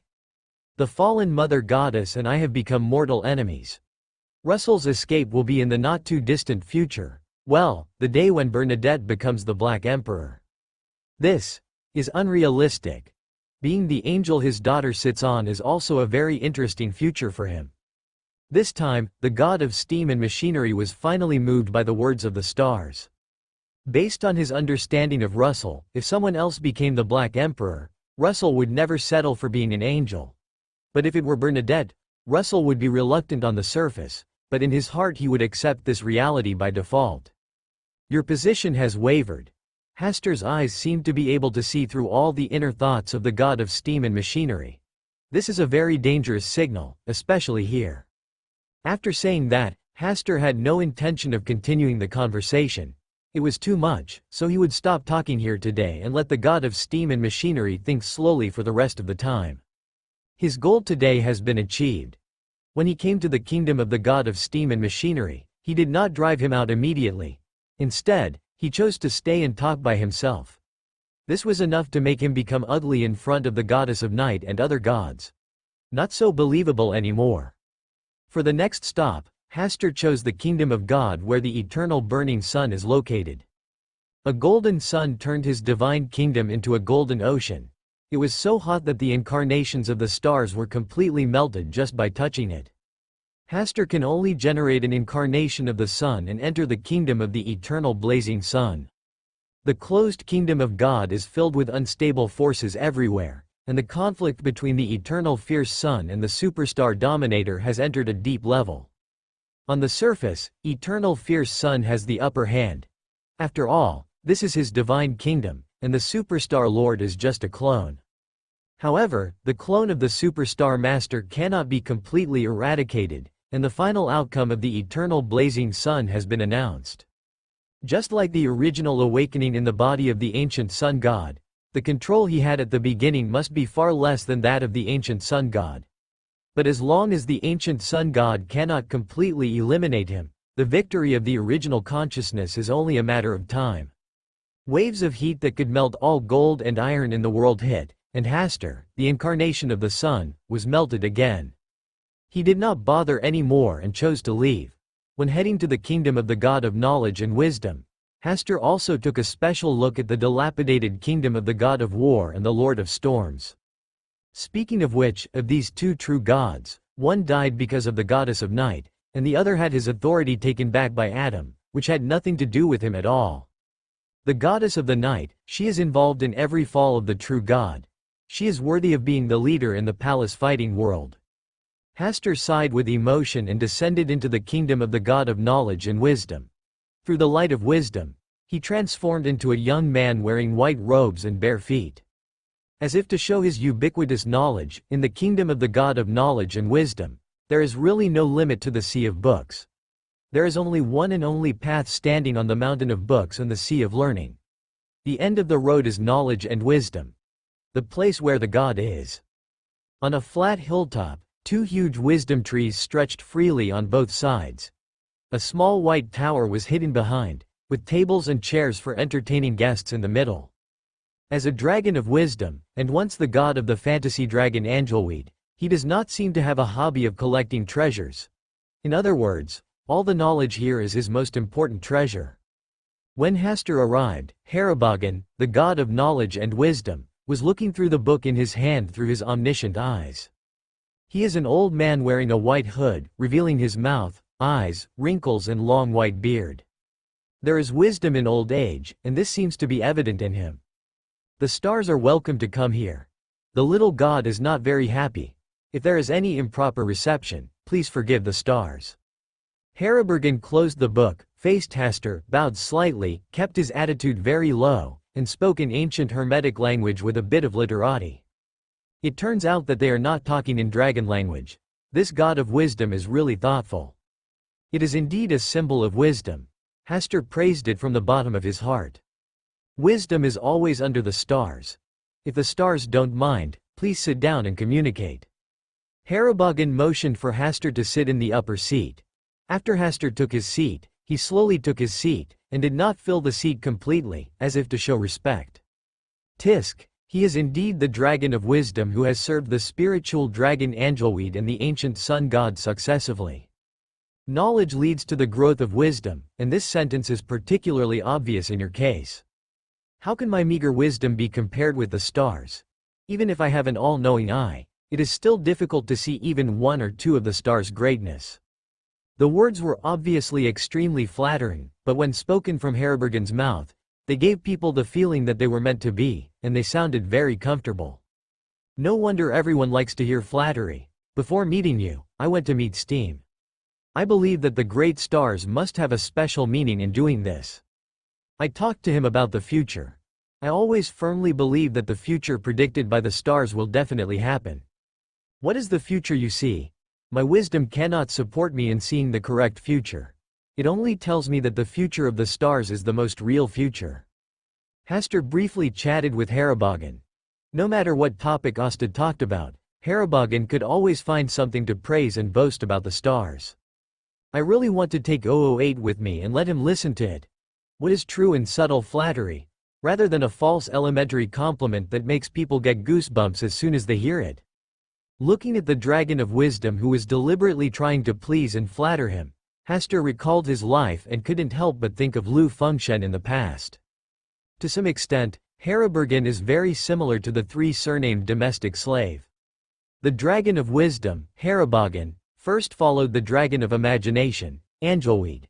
After the ancient sun god awakened, he betrayed the dragon of imagination and took refuge with the ancient sun god.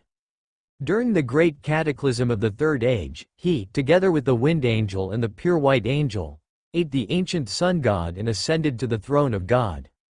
Then, as he grew more mature, he began to fight alone, until the stars came, and he chose to take refuge under the protection of the stars. The only good thing is that I don't have the habit of recognizing my adopted son. Seeking good fortune, avoiding misfortune, and taking advantage of the situation. There is nothing to criticize in this behavior. It is just that most of the beings who have been taken refuge by Harabergen have an unknown end. The more I think about it, the more I feel a little uncomfortable.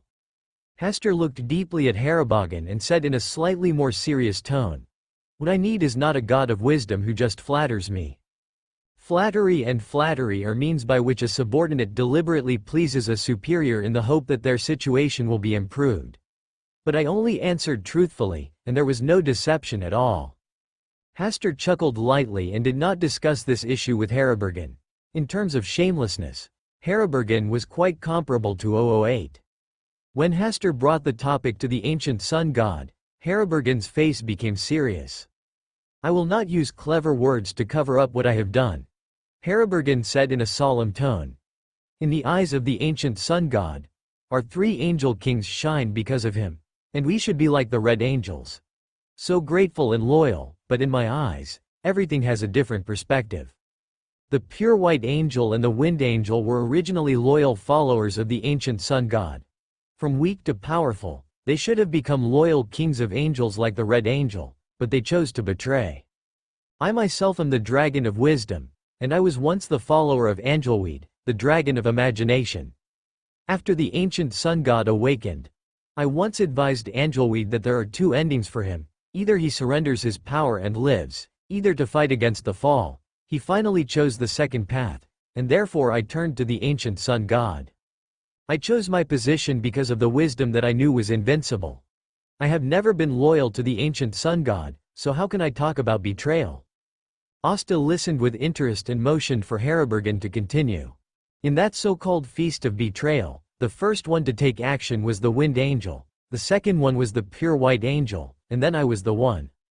Although this sequence dispute sounds meaningless, this is also the real history that happened. As for the matter of eating the ancient sun god, Harribergen was silent for a while before continuing. That sweet and fatal temptation comes from the depths of the soul, and every part of the body is cheering, is like facing the fruit of wisdom for humans who have not yet enlightened their wisdom. At that point in time, if we forcibly control this desire to eat that originates from the depths of our souls, then it will be our three angel kings who eventually fall due to madness. Between life and desire, we don't have much choice. This is not a word that excuses what we have done, but it is an inner struggle that we have had. Talking about the past, Harribergen's eyes were full of vicissitudes. He recovered a little and continued. Every living being is a part of the original creator, and the original creator's instinct is to aggregate. We also inherit it. This is the quality that comes from the source of all things, and is the source of all confusion and distortion. It wasn't until after the ancient sun god fell and his body formed the second blasphemous slab that we learned exactly where our crazy desire to eat from the ancient sun god came from. In the old days, a new level of life beyond the sequence 0 gods. It is precisely because the body of the ancient sun god contains the extraordinary characteristics and uniqueness that I, the wind angel, and the pure white angel need, that it is difficult for us to control ourselves and finally follow our desires. Listening to Harribergen's words, which were obviously evasive, Asta could only sigh with emotion. As expected of a god known for his wisdom, his words were different. If it were the Lord of Storms and the Eternal Sun, they would not lower their postures like this and tell you these things slowly. So one of them fell, and the other soon followed. According to Harribergen, they only learned the secret of the old days after the ancient sun god fell and formed the blasphemous tablet. Perhaps before this, the three angel kings had already understood these secrets, so they launched a temporary attack together. Yes, the cooperation between them is temporary. Based on the authority of the ancient sun god at that time, if the three angel kings secretly plotted betrayal in advance, and there was no secret protection from the goddess of the night, they would not be able to hide it from the omniscient and omnipotent authority of the ancient sun god. It can only be a temporary act that will cause the ancient sun god to suffer a big loss and have to find another way to return. If they had planned it in advance, then the goddess of the night would be the most terrifying one. His secret authority cannot be seen through even by the ancient sun god, so wouldn't it be easy to cover up the ambitions of the three angel kings of Harribergen? According to this direction of speculation, the goddess of the night was the final driving force behind the fall of the ancient sun god. Hastur smiled. These things were just speculation after all. But Hastur believed in one thing.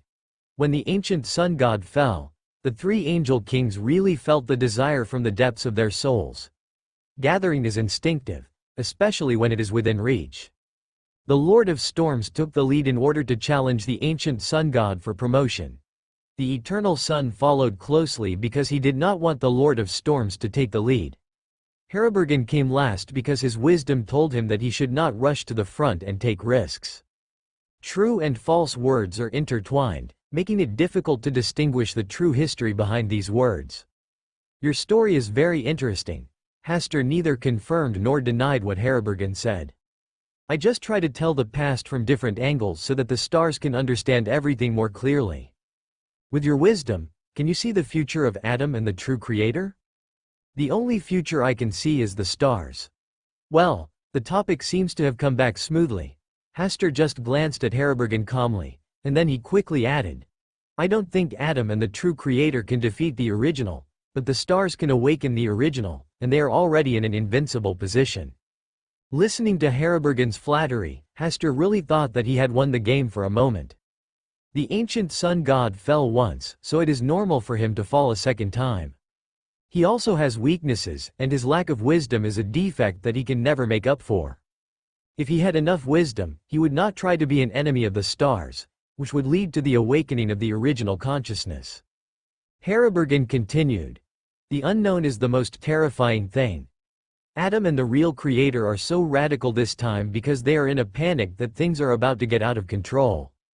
Adam, who has been secretly leading the tide of the times, and the real creator who has arranged the overall situation and waited for the harvest since his fall, they also regard themselves as God in some aspects. The omniscient and omnipotent, and the stars that cannot fully peek into all the secrets, the two are destined to be incompatible. Harribergen said these words very sincerely, which is why he finally chose to stand on the side of the stars. Of course, he himself did not have much room for choice, and today's events were the same as before. Wisdom cannot make up for the lack of absolute power. This is the real great wisdom. At first, the creator only had the instinct of aggregation, which could reopen the universe. This is the proof that absolute power overrides everything. Finally, Harribergen gave his own different views on how to target Adam and the creator. He believed that the stars only needed to stabilize now, sitting high in the Hall of Stars and overlooking everything, and Adam and the real creator were the ones who needed to take the initiative to attack. Hester talked a lot with Harribergen again, and he could only say that it was very helpful. As expected of the wise dragon known for his wisdom, his insights and vision, as well as his analysis of the future, are not comparable to the old outer gods such as the lamp god and the mother tree of desire. After leaving the kingdom of Harribergen, Hester only glanced at the kingdom of the goddess of night from a distance. He did not choose to visit, but returned directly to the Hall of Stars. Adam, the real creator, are you anxious? Hester sat in the first seat, his eyes overlooking the twinkling stars in the starry sky in front of him. There is one thing that Harribergen said is correct. In this game, the anxious parties should be Adam and the true creator. I am constantly advancing to a higher order, and their road is almost coming to an end. If they cannot continue to move forward, then it is only a matter of time before I catch up with them. In the north of the Evernight Plain in the Fasak Empire, heavy snow fell on the sea, and a towering ancient black holy mountain now stood on the ice sea. The fluttering white snow entered the territory of the Black Holy Mountain without any cover, covering the huge cross on which the ancient god had once hung upside down, but now disappeared without a trace. On the top of the Black Holy Mountain, Ouroboros, whose white wings gently waved away the incoming snowflakes, quietly guarded here. Such a holy mountain, now only he is guarding here. Aemon and Medici had both been here, but eventually left and went their separate ways. Stars. Hester. Ouroboros looked up at the starry sky above his head, which seemed to block the prying of the stars, and also blocked the bright starry sky. He had seen the young man named Hester before. At that time, he was a container of stars, sitting on a boat with him to the forsaken land of God, and there was also a believer with a less firm faith on the boat. To be in such a place, you are really good at hiding. A sudden voice startled the falling snowflakes and disrupted Ouroboros' thoughts about the past. Ouroboros looked at the figure who suddenly broke into the holy mountain. The figure was covered with gray-white ice-bare skin, which could not hide his tall and strong figure. His expression was a little honest, and he grinned from time to time, as if he was laughing at something, or chewing something. Original hunger. If I remember correctly, this is the identity of the figure in front of me, from the depths of the starry sky, the former incarnation of the outer god. Don't you plan to escape? Original hunger climbed the holy mountain in a few steps and stood about 10 meters away from Ouroboros. He was responsible for surveying the Fasak Empire. He originally just wanted to see what the fallen mother goddess was doing, but he suddenly sensed the breath from the real creator kingdom. He had bitten off several pieces of the real creator kingdom and had a certain sense of this place. Ouroboros, remember this is also one of the star's targets, the angel king under the ancient sun god, a loyal follower of the true creator. You can't kill me with your strength. Standing on the Black Holy Mountain, Ouroboros didn't care about the threat of primordial hunger. As the Angel King, although the other party's power is more terrible, the extraordinary power from fate is enough to protect him. I have plenty of help. Primordial hunger pointed to the starry sky covered by heavy clouds. As soon as his words fell, the stars looked over, and at the same time, the mother tree of desire and the clone of the superstar master appeared out of thin air on the Black Holy Mountain from the territory of the Republic of Intis under the power of the stars. At this time, the huge cross that was originally empty unfolded a black shadow curtain that was enough to cover the sky, and a dense number of brass eyes appeared from behind the curtain. The entire Black Holy Mountain seemed to come alive. The kingdom of the true Creator awakened at this moment and closed up, trapping the primordial hunger, the mother tree of desire, and the superstar lord in his kingdom of God. It seems that you have been prepared for a long time. Primordial hunger had a hint of sarcasm on his lips, and pointed to the starry sky again. A huge scorching sun rose, fell, dissipated all the clouds, and revealed a bright and dazzling starry sky. At the same time, in the southern continent, a figure came to the streets of the royal city of the Balaam Empire. He was wearing a black classical robe, a pointed soft hat of the same color, and a crystal monocle on his right eye. He looked very leisurely, riding a bicycle from Backland, slowly enjoying the scenery along the street here. As he rode, he and the bicycle entered the spirit world. A flame spurted out from the depths of the spirit world, easily melting him into nothingness, leaving only 2 time worms in place. Deep in the spirit world, in the damaged kingdom of God, Great Carrie cast a curious look, and then continued to close her eyes and fall asleep. Backland, Leonard was riding in a carriage to St. Samuel's Church. Halfway through, he heard the old man's somewhat doubtful voice in his heart. The atmosphere is a little wrong. Before Leonard could answer, he and the carriage were wrapped into a church built of bones. Eamon, Pales made a shocked sound. He did not expect Eamon to come to Backland at this time, and right under the eyes of the goddess of night. Pals, your only mistake is that you should not trust the kindness of the goddess of night too much. You're already an agreed transaction. Amon's figure appeared from the bone church, slowly watching the panicked Leonard. Yes, the goddess of night is indeed unreliable. Pales sighed, and then his voice became louder. But the reason I am still here is because I believe in the stars. At this time, the star container calmly walked out from behind Leonard, and the aura on his body was much stronger than before. It is roughly equivalent to a sequence 1. A sequence 1 who controls multiple paths, barely equivalent to an angel king. So that's how it is. Eamon nodded. Stars, arrangements have been made in advance. Unfortunately, I didn't come alone either. Eamon used the bone church to separate Pales from the star's container. At the same time, a young priest was born in the bone church, holding a cross and blocking the star's container. Stars, we meet again. Adam. When Adam appeared, the power of the night began to flow over the entire Backland, covering the starry sky and all prying eyes. Above the gray fog, Klein knew about Backland's abnormality at the first time, but he didn't know what was happening in Backland at the moment. He just vaguely felt that a god would descend on Backland tonight. He tried to contact Will, but found that he couldn't get in touch with him. Will seemed to be busy with something big. He could only come above the gray fog and try to see if he could peek through the gray fog to see what was happening in Backland at the moment.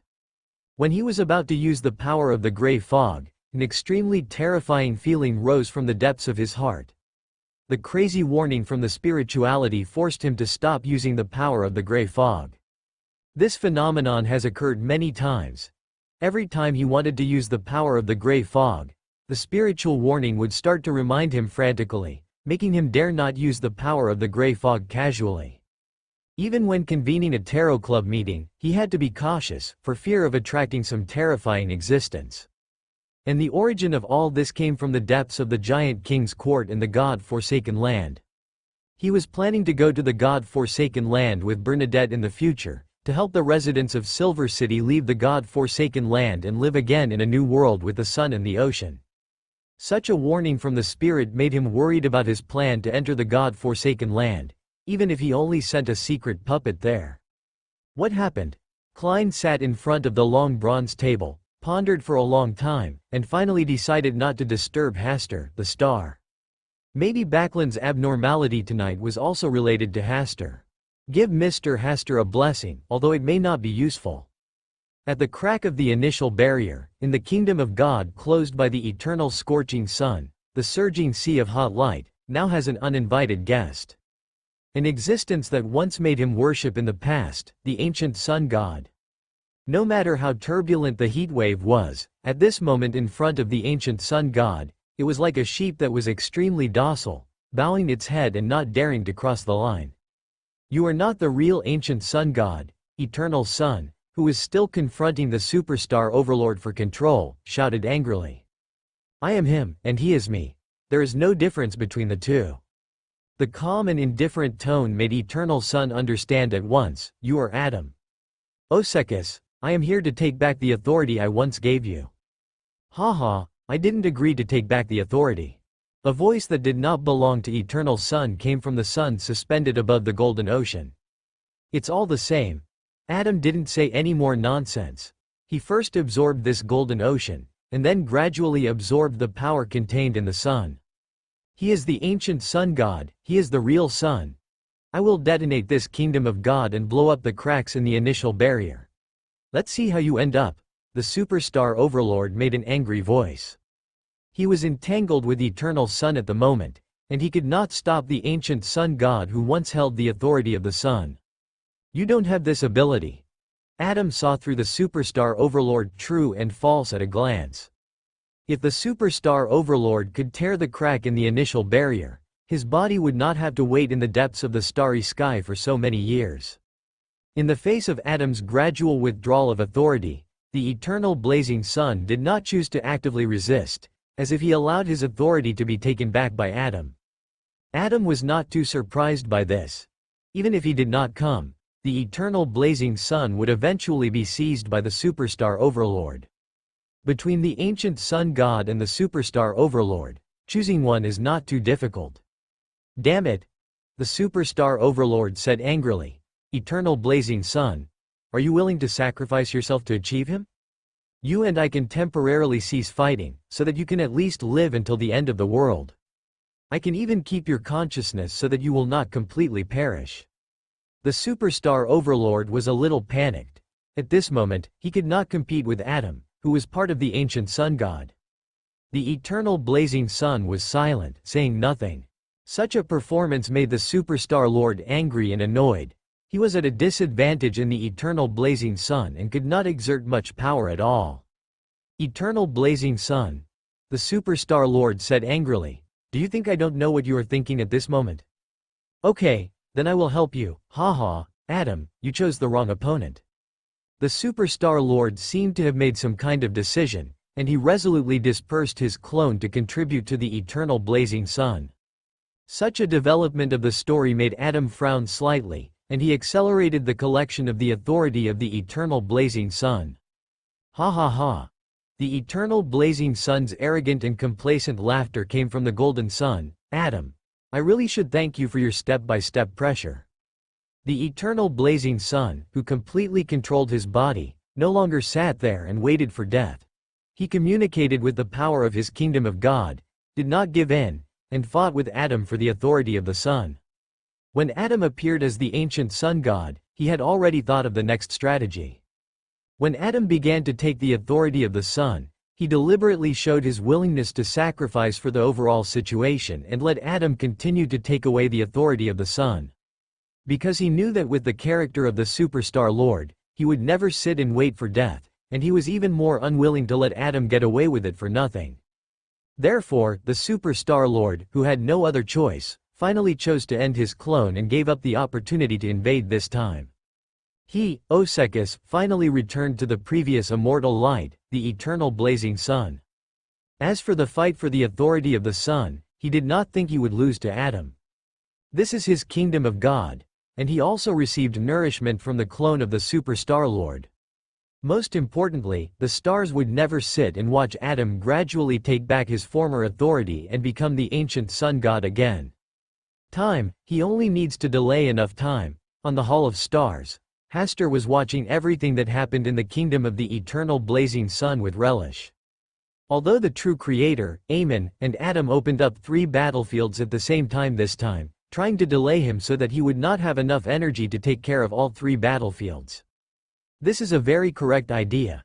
He really cannot take care of all 3 battlefields, but his eyes are always focused on the eternal sun, because if he were Adam, he would also choose to start with the eternal sun. So when Adam appeared in the kingdom of the eternal sun, he knew it at the first time, but he did not take action at the first time, but chose to wait and watch. Like the eternal sun, he was also waiting for the superstar lord to leave first. At present, he and the superstar lord have a good cooperative relationship. Even if he also wants to get involved in the power of the sun, he has no legitimate reason, unless he is willing to turn against the superstar lord because of this matter. And he can't choose to do this, which will leave a very bad image for the mother tree of desire and the original hunger, and will destroy the credibility of the stars. So he can only wait for the superstar lord to leave first before entering. The appearance of Adam gave him and the eternal sun a good opportunity.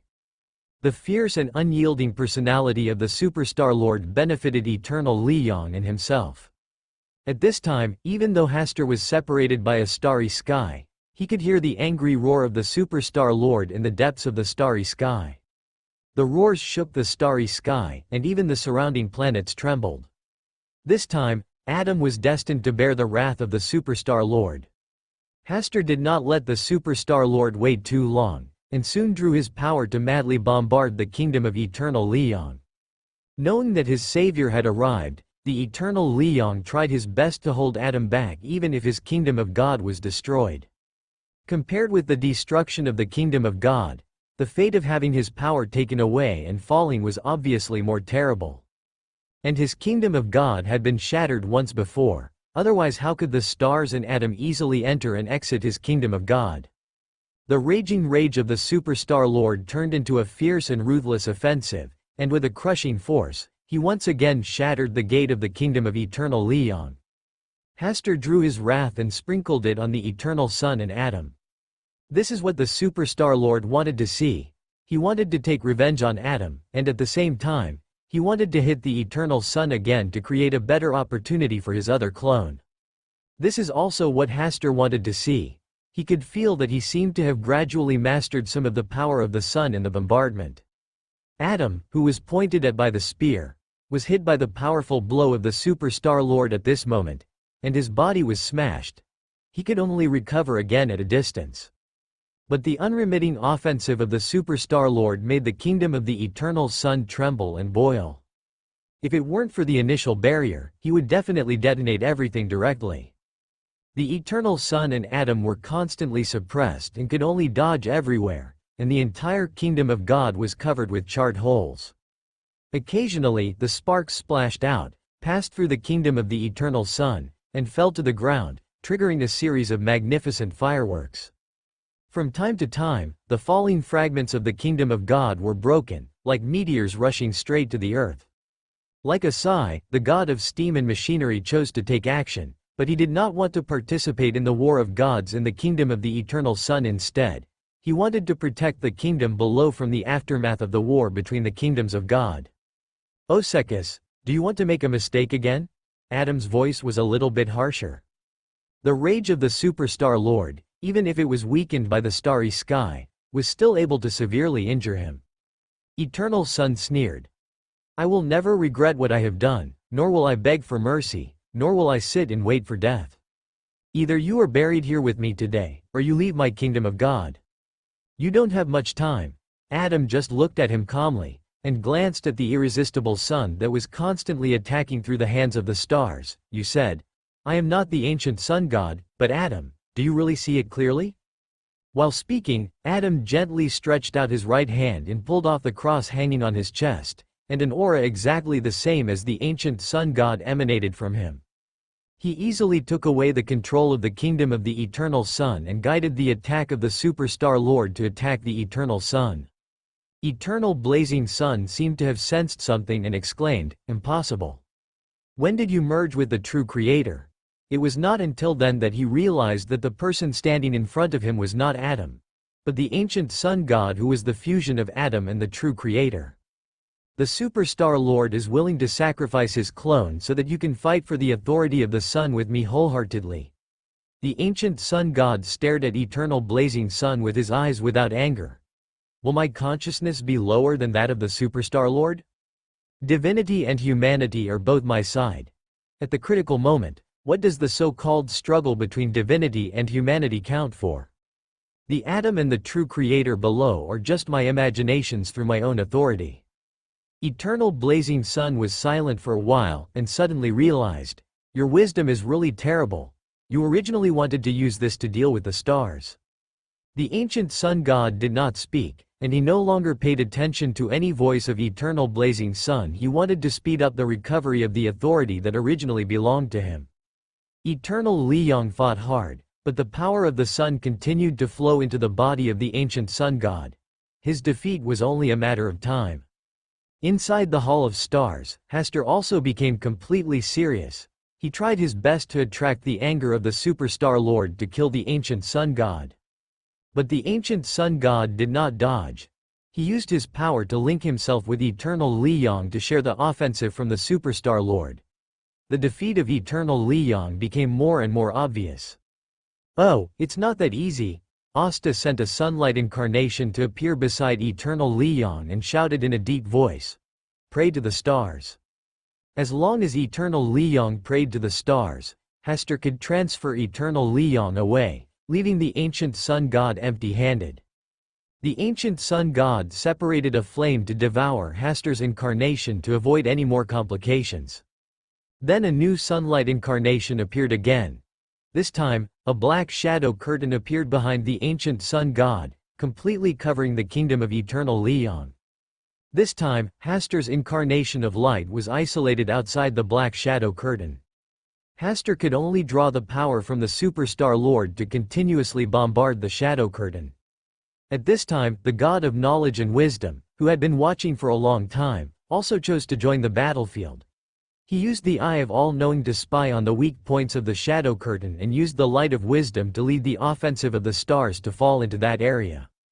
With the joining of the god of knowledge and wisdom, the goddess of night also chose to join the battlefield to cut off the guidance of the god of knowledge and wisdom. The authority of the night and the shadow curtain seemed to have some special bonus, which completely covered everything here, causing Hasta, who was sitting in the Hall of Stars, to have a serious vision obstruction. When he was about to continue to draw the offensive of the Superstar Lord and bombard indiscriminately, he suddenly noticed something strange from the starry sky. This strange feeling was very clear, so Hasta had to temporarily stop drawing and look at the starry sky in front of him. Outside the original barrier, the fallen Mother Goddess and other outer gods of the old days were seen moving towards the crack in the original barrier guarded by the kingdom of the eternal sun. The starry sky is like a silent sea. Usually, there are all kinds of ferocious sea beasts hidden in the deep sea. When there is a little movement on the sea surface or when they want to hunt, they will rush out of the water from the depths of the seabed. The same is true for the outer gods who are entrenched outside the initial barrier. Today, they are all attracted by the battle of the eternal sun kingdom. It may also be that the angry roar of the superstar overlord just now is too eye-catching, so that it resounds throughout the starry sky, disturbing the sleeping outer gods. Outside the cracks of the initial barrier guarded by the eternal sun kingdom, the outer gods are observing what is happening here through the cracks of the initial barrier in their own ways. Some even lie directly on the initial barrier, like a big octopus, with multiple tentacles spread out, sticking to the initial barrier tightly. In the eternal sun kingdom, the eternal sun and the ancient sun god also feel the gaze from the starry sky. The gazes, with different emotions, make people feel cold and uneasy. The god of knowledge and wisdom and the goddess of night ended the confrontation at the same time, and each guarded their own kingdom of God to prevent any accidents from happening. Although these outer gods could not enter the initial barrier, it was still possible to infiltrate their own power when the cracks in the initial barrier were unstable. The most worthy of vigilance was the fallen mother goddess, who seemed to be hiding behind some outer gods at this moment, secretly planning something. Do you really not care at all that the cracks in the initial barrier will expand because of your actions today? Seeing that the ancient sun god had been unwilling to retreat, the eternal sun was determined to blow up his kingdom of God and came to the cracks in the initial barrier. Here, the breath from the outer gods of the starry sky was constantly infiltrating, cold and terrifying. Even if it was just approaching, there was a feeling of being on the edge of the abyss. Some outer gods tried to extend their tentacles to penetrate into the cracks in the initial barrier, but they could not pass through smoothly. Some outer gods of the old began to hit the cracks in the initial barrier here frantically, making a dull sound that resounded through most of the starry sky. But they still couldn't enter the initial barrier, but some of their power continued to penetrate into it through the cracks in the initial barrier. Originally, this place was sunny and clear, but now it was shrouded in gray tones and constantly emitted a foul odor like mud. The ancient sun god just glanced casually and still chose to press forward step by step. Even if the eternal sun bet on the safety of the cracks in the initial barrier, it would not make him hesitate a bit. Feeling the loss of power in his body and the weakening of his control over authority, the eternal sun leaned against the cracks in the initial barrier, enduring the erosion of power from the old days of the outer gods, and sneered. "If you want to take back the complete authority, go to the starry sky." The ancient sun god noticed something was wrong and wanted to seal the eternal sun, but he was one step too late. The eternal sun sent his uniqueness into the starry sky through the cracks in the initial barrier at the cost of self-destruction. The ancient sun god only had time to take away 3 of his sequence 1 pure white angel Beander characteristics. The most important uniqueness of the solar path is like a sun rising from the crack of the initial barrier and flying into the depths of the starry sky at a high speed. The outer gods who were guarding outside the initial barrier immediately went crazy and began to rush into the depths of the starry sky, chasing the particularly conspicuous sun. Even the superstar lord who was venting his anger came at a high speed at this moment, trying to snatch the uniqueness left by the eternal blazing sun. Hasta, who was sitting in the Hall of Stars, was a little faster than the group of outer gods.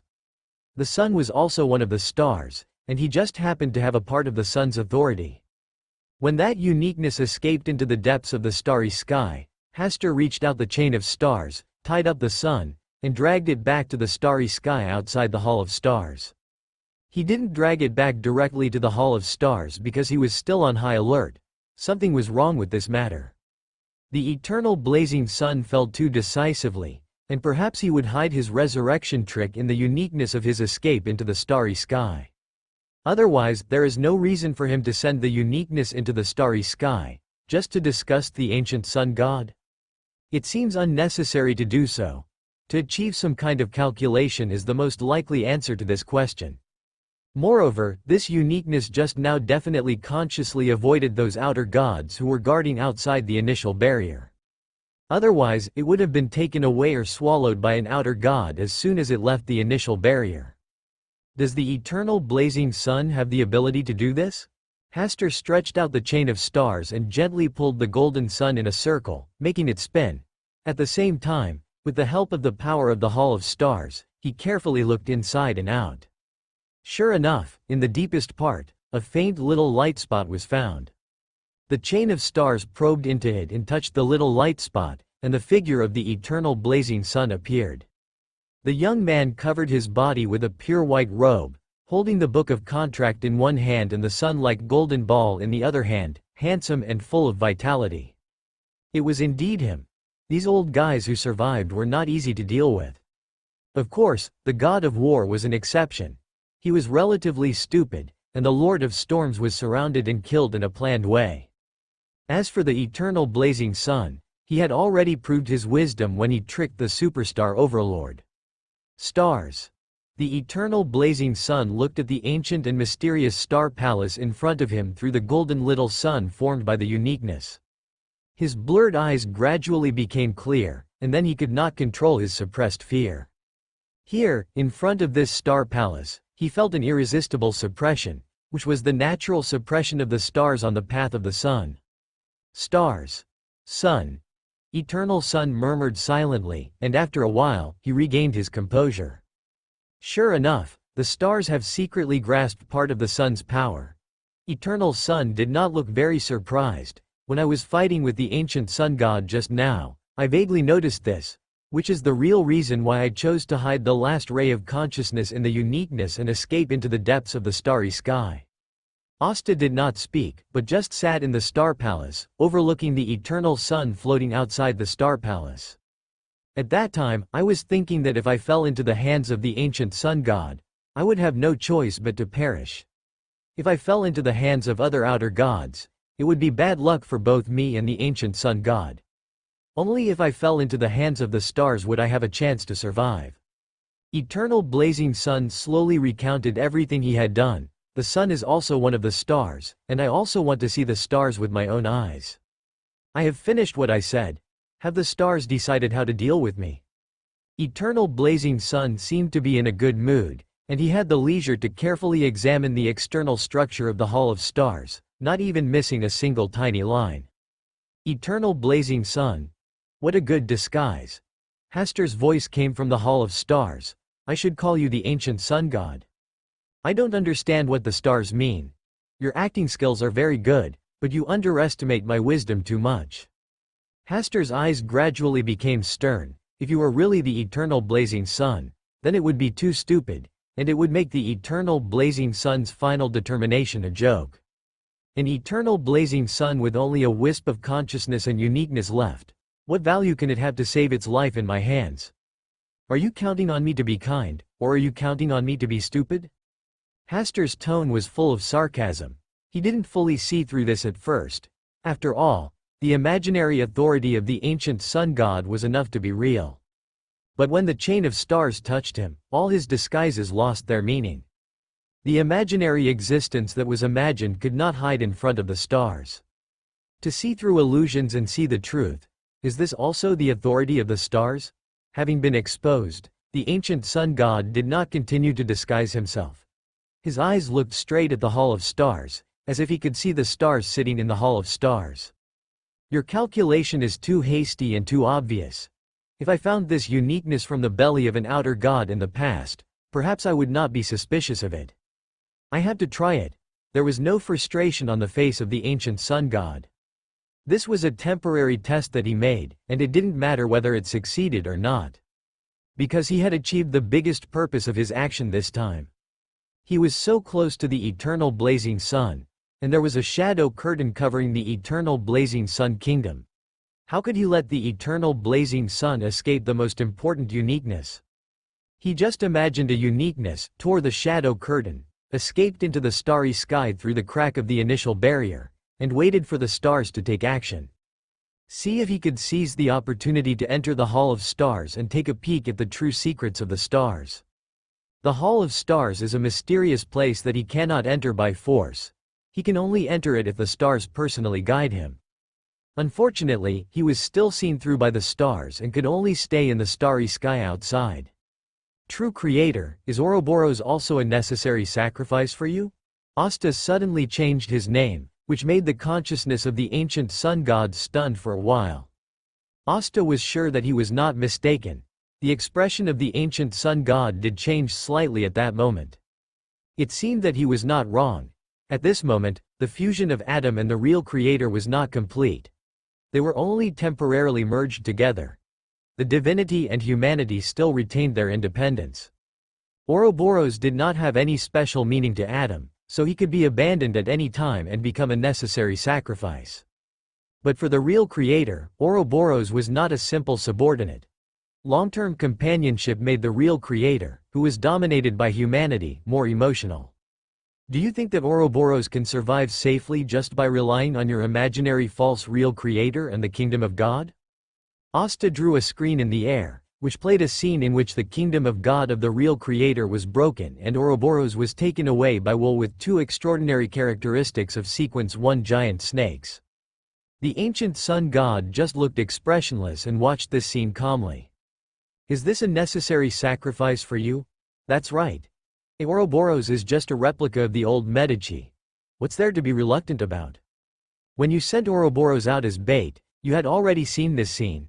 Is your silence at this moment your last warning? Hastur didn't mind adding a few more stabs. He had reason to firmly believe that the humanity of the real creator had not dissipated. He and Adam were just temporarily merged together. Humanity and divinity did not determine who was the real ancient sun god. If the fusion of the two was really that easy, would Adam and the real creator still need to make careful preparations in secret? The eloquence of the stars is much better than the last time we met. My mind was almost shaken. The ancient sun god smiled gently. Oh, it turns out to be you, Adam. Hastur deliberately called him this way, distinguishing the real creator and Adam as two different individuals. Such cleverness is meaningless. I still think that necessary sacrifices are meaningless. Don't you enjoy doing it? Adam already knows his identity anyway, and Hester doesn't need to deliberately maintain the status of the stars in front of him. He can scold when he should and ridicule when he should. Stars, look forward to our meeting in the future. Well, at Ouroboros's funeral? Hester deliberately said. Or is holding a funeral too boring for you? Death does not mean the end. Yes, you can think of a new Ouroboros at any time and let him continue to accompany the real creator. The ancient sun god did not say anything else, but just took a deep look at the star hall, and wanted to disperse this consciousness clone. Ouroboros is the angel king of the destiny path. When you let him act as bait, has he seen his own ending in advance through destiny? The consciousness clone of the ancient sun god shattered directly and turned into a light spot and dissipated. In the Hall of Stars, Hester murmured, "True creator, how much of your humanity is left?" The reason for this brawl was that the primordial hunger found the lone Ouroboros, and Hester naturally didn't want to miss this opportunity. As for the possibility of traps, anyway, the targets were the Mother Tree of Desire, the Superstar Overlord, and the clones of the primordial hunger. Even if they really stepped into the trap and fell, Hester could continue to lead their clones into the initial barrier. When the ancient sun god and the eternal sun were fighting for the authority of the sun, Hester not only led the attacks of the Superstar Overlord, but also led several attacks from the primordial hunger, successfully smashing the imaginary kingdom of the true creator and taking down Ouroboros. Hester didn't send Will there until he had won the game, so that he could take in the two extraordinary characteristics of the sequence one giant snake on Ouroboros. Now Will, all he needs to do is to accommodate the uniqueness, and he can become a god at the right time, and that time is almost here. All he needs to do is wait for Mr. Fool, the signpost of fate, to give the revelation of fate. On the other hand, in the Battle of Backland, Aemon, with his imaginary Adam, failed to defeat Pales, and the two sides ended in a draw. In general, Adam and the real creator took advantage of it and successfully took back the authority of the eternal sun, and were one step closer to restoring the ancient sun god. But one thing is that he also mastered a part of the sun's authority, and the weight was not low. On the northern ice sea of the Faesak Empire, the Black Holy Mountain had been broken into pieces and collapsed into the ice sea, leaving only a section of the top of the cross emerging from the sea. Ouroboros, the angel of fate who once guarded here, has now completely disappeared, and his fate was broken here. The ancient sun god descended here, watched quietly for a while, and then his body trembled and separated into two different figures, the real creator and Adam. Such fragile human nature will become your weakness. Let me take the lead in the future, Adam said lightly. The real creator did not say anything, but walked towards the collapsed and broken Black Holy Mountain, straightened the tilted cross, and then restored it to its former appearance. Adam stood quietly by the side, silently watching the actions of the true creator. The huge cross on the top of the Black Holy Mountain still stood, empty, with only the whistling cold wind. The true creator turned into a black shadow curtain covering the entire Black Holy Mountain, and then sank into the sea with his kingdom of God and disappeared. Is Ouroboros really that important to you? Adam whispered, looking up at the starry sky above his head, with a gentle smile on his face, and left here. The more important something is, the sooner it needs to be discarded. Backland, Leonard, who had escaped the disaster by luck, now leaned against the wall of his home, slightly bent his body, and gasped heavily. It was so thrilling that he didn't know how he survived just now. Old man, when did you recover to this point? Even Aemon suffered a loss? This is called strategy. Pale said in a relaxed and cheerful tone, I chose to stay in your body. Of course, I knew that Aemon would come to Backland sooner or later. If I don't prepare in advance, wouldn't that be giving Aemon an extra meal? Fortunately, I have the help of the stars.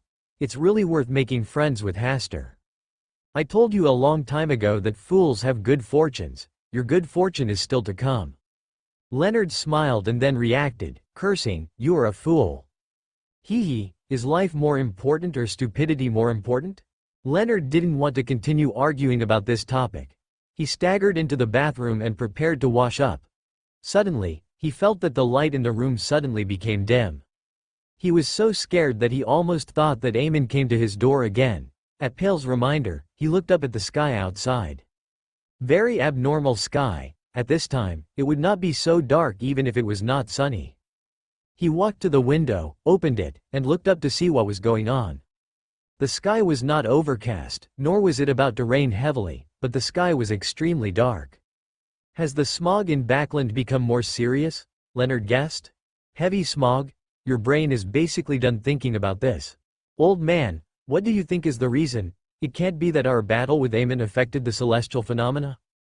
You really know how to flatter yourself. Pale sneered, and then said in a heavy tone. If I am not wrong, the sun has fallen. The sun has fallen? Leonard frowned, and looked at the sky carefully again. Isn't the sun still hanging in the sky?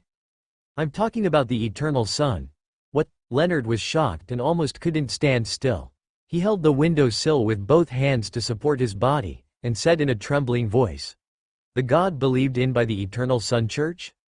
Well, except for him, the fall of other gods will not cause such a phenomenon. Too terrible. Leonard's eyes were full of horror.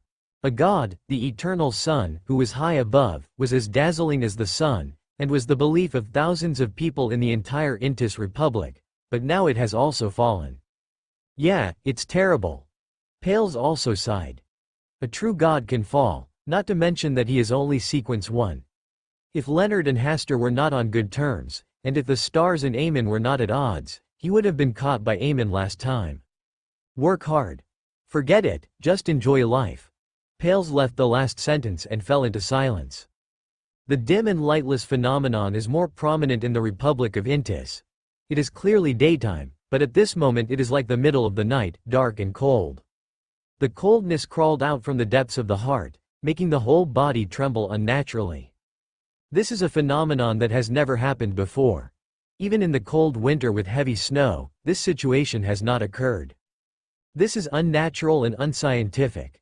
Especially the believers who devoutly believe in the eternal sun, they feel a sadness from the depths of their souls, which is constantly spreading, and they can't help but shed tears. Worried about this lightless day, crying because the gods cannot respond to the call. Number 594, Chapter 592. The Expanding Will. Is everything over? In the prayer hall of the Eternal Sun Church in the capital of the Republic of Intis, Pope Ross Helly sighed heavily as he looked at the sun emblem that had lost all its light. He had expected this day to come, but he didn't expect it to come so soon. The former sun fell, and the usurper also fell. The new sun seemed to be split into 2 parts of different sizes. This was already the limit of what he could sense. The deeper situation was not something he could peek into, as it belonged to the realm of the gods. The only consolation was that he had bet on the new sun, even though it looked very weak. Ross Helly came to the huge French window, looked at the dim sky outside and fell into deep thought. There should be a heavy snow tonight. Tomorrow, the sun will rise again and dispel all the cold. This was the last morning. Your Highness, the Archon invites you to the palace for a meeting. Ross Helly just nodded and signaled the person reporting to leave first. It is indeed necessary to talk about it. The fall of the Eternal Sun is a huge blow to the entire Eternal Sun Church. He has seen the future again. There will be 2 different voices, and the Eternal Sun Church will fall into civil strife again. The lightless day, the sun is gone, the eternal sun. Klein noticed this unusual scene. The dark sky is definitely not formed naturally. There is only one possibility. Just like when the Lord of Storms fell, a heavy rain fell from the sky. The God of War, the Lord of Storms, the Eternal Sun. The original 7 true gods. Now only the Goddess of Night, the Mother Goddess of the Earth, the God of Steam and Machinery, and the God of Knowledge and Wisdom are left. The prophesied doomsday has not yet arrived, and it has become so chaotic. I really don't know what the scene will be like when the doomsday comes. Klein sighed a few words, and suddenly saw the 1,000 paper cranes on the bedside table moved slightly, then flew up and landed on his shoulder. In just a moment, he was pulled into the dream world. Will is a little different today. Klein looked at Will, who appeared in front of him, and his eyes showed a rare surprise. Today, Will has silver hair that reaches his waist, and wears a simple and plain linen robe, with layers of light wings on his back. His expression is gentle and a little indifferent, and he looks beautiful, with soft and regular facial features. However, he always feels that Will's facial features are a bit inconsistent and incoordinated with this dress, as if the clothes Will is wearing at the moment belong to someone else and don't match him. "What did you ask me for before?" Will's tone was indifferent, and even his voice was obviously pretentious. "You look in a good mood?" Klein asked curiously. "Did you taste some delicious new ice cream?" "Hee, can ice cream alone satisfy me so much? Can you put away the light wings first?" Klein said helplessly. "My neck is sore from looking up to chat with you like this." "This is a dream world, how can my neck be sore?" "Okay."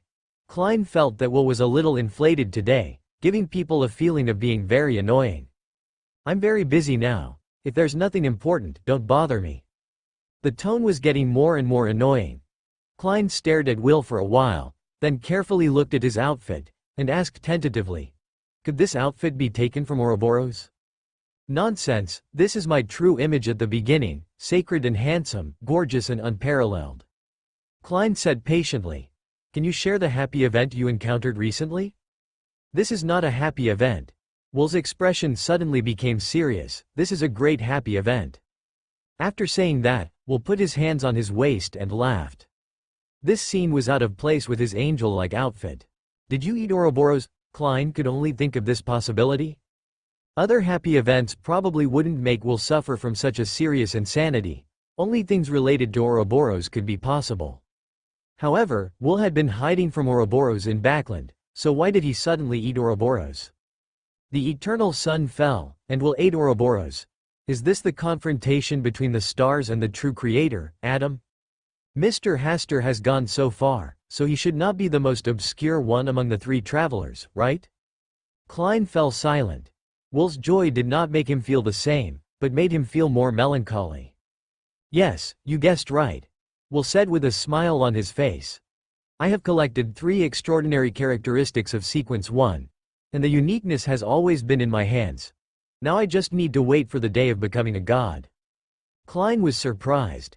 He was just guessing just now. Unexpectedly, Will really beat Ouroboros and collected 3 extraordinary characteristics of Sequence 1. "Then when are you going to be promoted to Sequence 0? This sentence seemed to hit Will's sore spot, making him silent for a long time, and finally he slowly uttered from his mouth, "I don't know." "I don't know." Klein looked a little strange. How could he not know such an important thing? "May I ask what conditions are required for your promotion ceremony to Sequence 0? Will looked deeply at Klein. It was only when Klein felt a little numb that he spoke bitterly. "Find the right opportunity in the torrent of fate." "When is the right opportunity?" "Have no idea."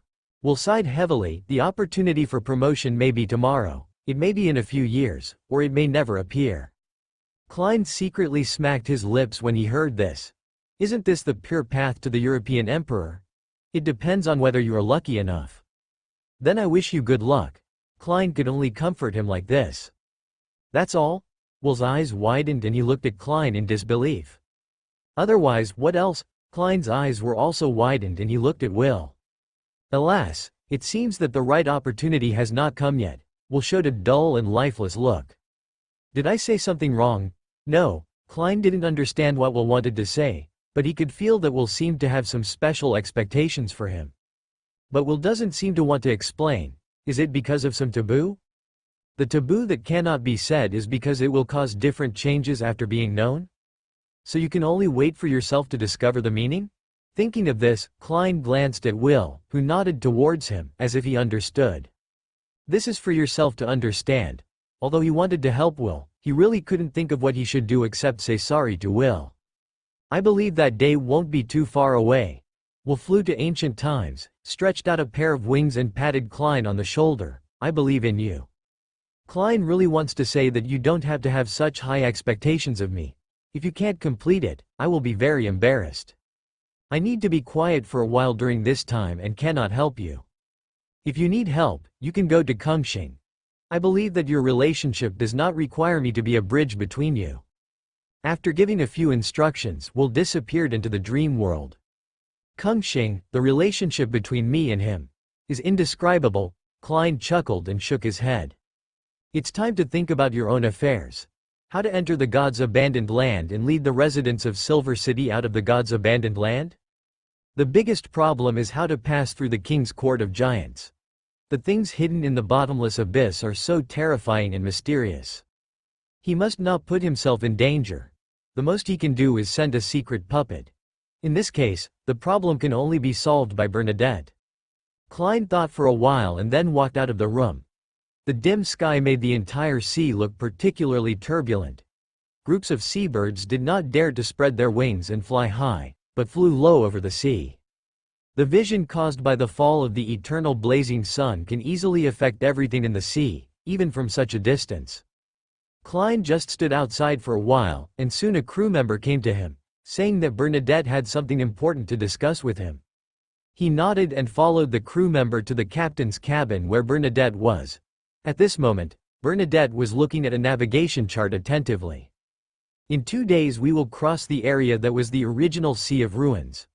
Bernadette pointed to an area on the navigation chart and said, although the Sea of Ruins has been broken and has lost its former terror, the confrontation between the gods still remains, and also brought new crises to that place. Klein just listened quietly. Bernadette's investigation in advance was very detailed and listed all possible dangers. But the most dangerous place is still here, the ruins of the original Giant King's court. Bernadette's eyes seemed solemn. Is there really no path nearby that can avoid the Giant King's court? I don't know, Bernadette said in a serious tone. It is already an extremity area, and no one knows what the situation is there. Klein pretended to be relaxed and said, perhaps we can pray for God's blessing. Oh, which God do you believe in? Bernadette's interest aroused. It can't be the Lord of Storms, right? I believe in the goddess of the night, Klein said, reaching out and making starry gestures in front of his chest. Goddess of the night? Bernadette had a half smile on her face. But will your gods favor you and bless you?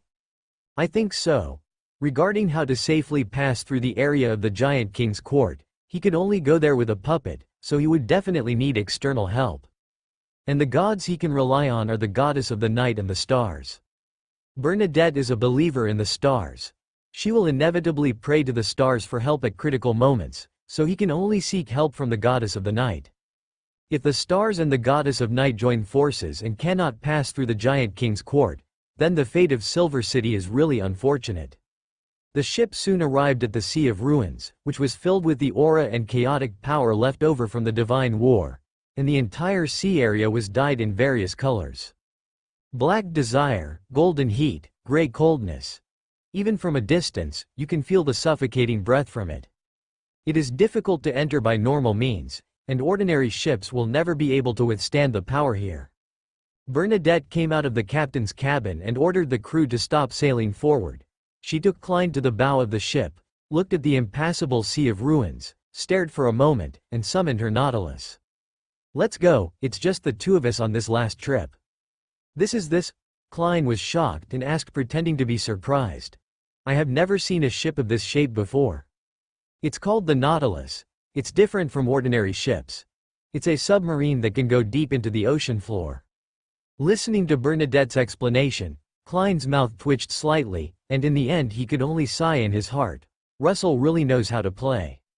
When Bernadette and Klein entered the Nautilus and sank into the depths of the sea, the ship that brought them here began to return. Deep under the sea, there is silence and lightlessness. The influence of the power of the god war here is relatively weak. Under the control of Bernadette, the Nautilus successfully passed through the Sea of Ruins and reached the coastal area of the gods' abandoned land despite the twists and turns. Along the way, Klein felt a little itchy. He also wanted to try what it felt like to drive a submarine.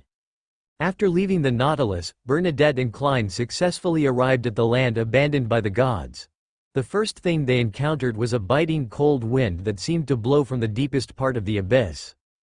The source of the cold wind is where the Giant King's court used to be. The huge, towering, ancient and mysterious Giant King's court has been razed to the ground, leaving an abyss in its place that cannot be explored. This is the most difficult test of our journey. Bernadette looked extremely solemn. Even though she was already a Sequence 2 angel, she didn't dare to peek into the depths of the abyss, Because there were terrifying existences in the deepest part that could tear her soul apart. Klein followed Bernadette with only a marionette, but he still felt the fear coming from the depths of his soul. There was a vague voice in his ears that kept telling him that he couldn't go any further, couldn't get any closer, let alone stare into the abyss. Suddenly, the depths of the abyss seemed to be churning with a sound that could only be made by the ocean. Klein's marionette directly split open under Bernadette's slightly surprised gaze, and then turned into powder and floated away. Bernadette was not aware of any power approaching here, which meant that Klein actively chose to end the life of his marionette. Above the gray fog, the real Klein was breathing heavily, and an extremely cold chill climbed up his back, causing his body to tremble and curl up unconsciously. The moment the abyss moved, a great terror filled the air, causing him to not dare to hesitate for even a second, and decisively ended the life of the secret doll and completely cut off the connection with the secret doll. He firmly believed that if he had hesitated for even a second, the terrifying existence in the abyss would definitely follow the secret doll and come directly to the gate of Saphira Castle. Klein, who was trembling with fear, stopped looking at the forsaken land of God. The gray fog outside also consciously surrounded him, blocking everything tightly to prevent any eyes from looking here from the forsaken land of God. What kind of terrifying existence was living in the abyss? Klein had peeked at the true Creator and the Eternal Sun, but the feeling they gave him was far less than that of the existence in the abyss. That was an ancient existence that was superior to Sequence Zero. In the God-forsaken land, Bernadette looked alert, her nerves tense, and she looked at a blurry figure that suddenly descended silently on the place where Klein's doll had turned into ashes. The ancient and mysterious aura made it impossible for people to resist from the bottom of their hearts. She only felt this feeling on the stars. Did I sense it wrong? The blurry figure looked up at the sky, searched around, and then slowly retracted his gaze. He stretched out one of his fingers and pointed at the place where Klein's doll died. The surrounding time and space were reorganized, and a doll that was exactly the same as before appeared in Bernadette's vision. He carefully examined the doll, completely dismantled it into pieces, and analyzed and watched it carefully. Did I really sense it wrong? The blurry figure hummed again, waved his hand, and fanned the reorganized doll into a pile of powder again, and disappeared completely. At this time, he looked at Bernadette standing aside. A believer of the stars? Yes. Bernadette said with difficulty. I followed the oracle of the stars and went to the God-forsaken land to help the residents of Silver City leave here and see the light again. You are very honest and smart, so I am embarrassed to kill you directly. The blurred figure seemed to have a little regret in his tone. How should I address you? Bernadette lowered her attitude. The blurred figure said casually, the original creator, the omniscient and omnipotent, the master of the star realm, you can also call me God. God? Bernadette's pupils shrank suddenly, and infinite fear arose in her heart. You seem to have carried fun little things on you. God glanced at Bernadette, stretched out his hand and grabbed in the void, and the wishing lamp placed by Bernadette in the palace of the Rorstad Islands was directly grabbed to the God-forsaken land and fell into God's hands. A mysterious move. God looked at it for a moment, then smiled gently and said, Is it because of this that my perception went wrong? Ah. With a sigh, the genie appeared from the wishing genie lamp. When Bernadette was about to go to the Forsaken Land, he told Bernadette that if she wanted to pass through the Forsaken Land smoothly, it would be best not to bring the wishing genie lamp with her. Unexpectedly, she still came to the Forsaken Land and fell into God's hands without any surprise. The battle between mystery and God has been witnessed by many outer gods in the starry sky in the past, and there were even some less fortunate outer gods who were harmed in the past. As a jinn who had been sealed by mystery, he was fully mentally prepared for falling into the hands of God. Now we can only wait and see how much face the stars will have. The jinn looked at God as calmly as possible. Long time no see, God.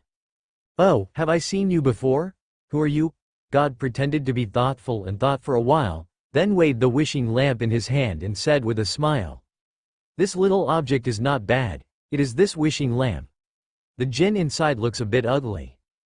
The jinn took a deep breath, suppressed his anger, and said coldly, I didn't expect that you just woke up and your human side is still very good. Isn't this familiar voice the unlucky guy who was tricked into the wishing lantern by mystery? I heard that you still volunteered. God seemed to have just recognized the lantern, and said slowly, I thought you had followed mystery, buried together. Although I don't like mystery very much, he does not fall so easily. The Jinn god said disdainfully. Do you think you woke up early? Mystery had awakened and returned before you. In this battle, you were slow. It's more than one thing. That's it. It seems that I didn't sense it wrong just now. God nodded, threw the wishing lamp to Bernadette, and said in an indifferent tone, you have no value anymore. God. The Jinn was so angry that he wanted to curse, but in the end he endured it. This scene was even more surprising in Bernadette's eyes. She knew the temperament of the Jinn god, but she didn't expect that there was someone he was afraid of. God, the original creator, is worthy of the existence in ancient legends. For the sake of the stars that helped me wake up, his followers can freely pass through this land abandoned by God. God waved his hand to indicate that Bernadette could leave here with the wishing lamp. When leaving, the Jinn god sarcastically said, don't think that this era will still respect you. Mystery, the stars, they are all waking up and returning, but you are just parasitic in this sea of chaos, and you are still far from truly awakening. Son of chaos, if I remember correctly. God just looked at the Jinn calmly. Do you want me to go to the starry sky and seal the remaining half of your body into a wishing lamp? You don't have the ability. The Jinn originally wanted to reply forcefully, but then he thought about it, because it was unwise to provoke a powerful enemy for himself in a moment of conflict. Oh, let him continue to be proud and sit back and watch the day when he falls. The lantern god glanced at God proudly, was too lazy to argue with God, and returned to the wishing lamp. Bernadette had no intention of staying here, bowed slightly in the direction of God, and then embarked on the final journey to Silver City. In a daze, she heard God murmuring to himself, Mysterious, are you really awake? I believe you will not completely perish, but that idiot's words make me doubt whether you have really returned. With your temperament, where would you hide the Source Castle? The whisper was not loud, nor was it deliberately concealed. The magic lamp in Bernadette's hand trembled several times, and finally fell silent again. Bernadette glanced down and knew that God's muttering just now was probably meant for the Jinn to hear.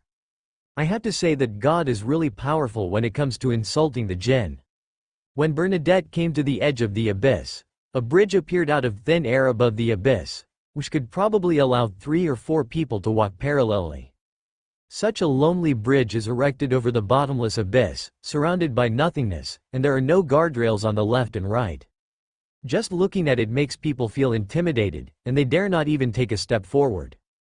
Bernadette stared at it for a few moments, then silently walked onto the bridge that spanned the entire bottomless abyss. The bridge is slightly shaky, and as long as the steps are slightly unstable, the whole person will fall into the bottomless abyss. Bernadette walked slowly, without much fear in her heart. If God really wanted to kill her, there would be no need to waste so much time. Seeing humans tremble under their own divine power and accept the test of fate, the Jinn may have such a bad taste, but God definitely does not. Bernadette didn't know how long she had been walking on the bridge. She was truly relieved when her feet touched the ground. The lantern god, who had been silent and motionless at first, didn't bother to speak from the wishing lantern. Oh, I know it's really bad fun to make messy things. Before Bernadette could speak, a voice came to her ears. Throw you into the sea of chaos. Guess, will you get rid of the seal set by the mystery first, or will you be swallowed by the sea of chaos first? The genie in the wishing lamp instantly became silent and remained silent without saying a word. Bernadette also stopped, waited for a while, and found that God did not come or stop her, so she continued to move towards the Silver City. This time, the genie remained silent for a long time inside the wishing lamp. Above the gray fog, Klein finally regained his composure. Because he was worried that the mysterious existence in the abyss of the gods' abandoned land would follow the subtle fluctuations when entering and leaving the Source Castle, he stayed quietly in the Source Castle. He didn't dare to cast his eyes on the land abandoned by the gods, and he didn't dare to have any communication with Bernadette. He could only hope that Bernadette could safely pass through the giant king's court and reach the Silver City. When the Tarot Club meeting is held in 2 days, if Bernadette arrives in Silver City, then Little Sun will definitely take the initiative to contact the stars to inform them of this matter. Now, he can only slowly wait for the final result. Klein sighed helplessly, looking at the empty bronze palace, and felt the biting cold for the first time. Any gift is marked with a price by fate. He has received too many gifts by obtaining Saphiric Castle and becoming the master of this grey fog. Now, he seems to have to bear the cause and effect of accepting this gift. In the Hall of Stars, Hastur has also been paying attention to the movements of the God-forsaken land. The reunion of God and weirdness after countless years is of historical significance. He can be regarded as a witness to history, but it is a pity that weirdness has not yet awakened and returned, making this meeting seem a bit dull. But Hastur also learned more about the existence of weirdness and God at this level. With God's wisdom, if you really want to verify whether weirdness has really returned, the fastest way is definitely to enter the spirit world and go to the grey fog to find it. But God did not choose this method, but indirectly learned whether Weird had awakened through the lamp spirit. This is very interesting. Asta guessed that God was worried that his breath would stimulate Weird to awaken when he went above the grey fog. Let Weird, who was still sleeping, wake up and return early. So he could not stimulate Saphiric Castle too much to prevent Weird from awakening because of him. Otherwise, from Klein's secret doll just now, God could definitely find the source and come to the gate of Saphiric Castle. There is another point. Klein was so decisive to end the fate of his secret doll just now, it was definitely because Saphiric Castle reminded Klein out of vigilance against God. Otherwise, with Klein's current strength, he would not be able to detect the existence of God, let alone know that God was hostile to him. Weird and God, the old enemies, have a deep understanding of each other, which has been deeply engraved in the source of their own. Now there is only one thing to worry about, whether Weird will wake up from Klein's body early because of God's awakening. For example, when Klein was at Sequence 2, he suddenly awakened from Klein's body and took over everything of Klein. In this case, Sequence 2 Klein had no chance to compete with Weird for control of his body. The gap between the two was too big. Returning to the original position can awaken God's consciousness, so can we do the opposite and let Weird's consciousness, which is about to awaken, fall into a deep sleep? Asta thought about the feasibility of this method. If it was possible, then he would have an extra trump card when facing God. I need a suitable test subject, who should I find? Asta's eyes swept through the stars in the sky in front of him one by one, and did not find a suitable test subject. Because the test subject must at least be at the level of the Mother Tree of Desire, and he didn't know much about the starry sky. If he rashly went to use the power of returning to the original position, it would be easy to be caught by the fallen Mother Goddess. Thinking of the fallen Mother Goddess, Asta felt much better. I think the fallen Mother Goddess was anxious because of God's awakening. In Silver City, after the sun that briefly illuminated the dark world fell, the temperature of the entire land abandoned by the gods dropped a lot. It used to be filled with darkness and lightning, but now there is a new scenery. Snow, heavy snow all day long, fell in a thick layer, reaching as deep as the bend of the knees. This kind of scenery only recorded in books made the residents of Bayan City celebrate and cheer. From the elderly to the children, they had snowball fights and made snowmen in the snow, having a great time. Even the usually calm Chief Colin came out to play for a day, but after the celebration, he became deeply worried. The residents of Silver City were strong enough to ignore the cold weather brought by the heavy snow, but the crops that were already difficult to grow here were directly destroyed. The problem of food shortage is becoming more and more serious as time goes by. If they could no longer leave this land full of suffering, their Silver City would become a ruins for future generations to admire. In order to overcome this difficulty, Silver City also sent several waves of exploration teams to the ruins of the giant king's court, but no one came back alive every time. Chief Colin, who had no other choice, led the residents of Silver City to share some of their precious food, and once again held a sacrificial ceremony to the stars and the Fool, hoping that the gods would focus their attention on Silver City and guide them to find a way out, way down. Praying sincerely seems to really attract the attention of the gods. On the second day, a figure that did not belong to the residents of Silver City came from the east and west of Silver City. They walked firmly in the heavy snow. The excited Chief Colin quickly sent 2 teams to greet the 2 visitors. One of them is Mr. A, who once left the Silver City, and the other is Bernadette dressed as a white sage. Chief Colin personally walked out of the city gate to greet the 2, and little son Derek also excitedly followed the team out of the city to greet them. He prayed to Mr. Fool for help some time ago, and Mr. Fool told him that the messenger of hope was already on the way. Only 1 day had passed, and 2 outside visitors came to Silver City at the same time, praising Mr. Fool. The residents of Bayan City welcomed the 2 visitors, one from the east and the other from the west, into the Bayan City and led them to the meeting hall. God Envoy, does your arrival bring us new hope? Chief Colin looked at Mr. A and Bernadette with trembling eyes filled with hope. Elder Lovia's eyes only fell on Mr. A. The handsome-looking Mr. A, in my impression, was wearing torn clothes, messy hair, and an unkempt beard. It was obvious at a glance that he had not carefully taken care of his image for a long time. Now he is like a beggar who comes begging along the way. Standing next to the beautiful woman wearing pure white sage clothes, there is simply no comparison. But at this moment, Mr. A's eyes were full of determination and clarity that seemed to see through everything. It was a transformation from the inside out, from the depths of his soul. Bernadette did not speak first, but looked at everyone in Silver City one by one. Mr. A smiled and said, God has not given me any revelation, but I think God will not turn a blind eye to your difficult situation. On the day when an abnormality occurred in the God-forsaken land, he ended his journey and embarked on the road back to Silver City. Along the way, the gods did not give him any enlightenment, but he felt even more that the gods were everywhere, and his belief in the gods became more and more pious. The stars, the only true God he believed in at this moment. Chief Colin was a little disappointed when he heard this. He asked Mr. A to be taken down to freshen up first. Come with me.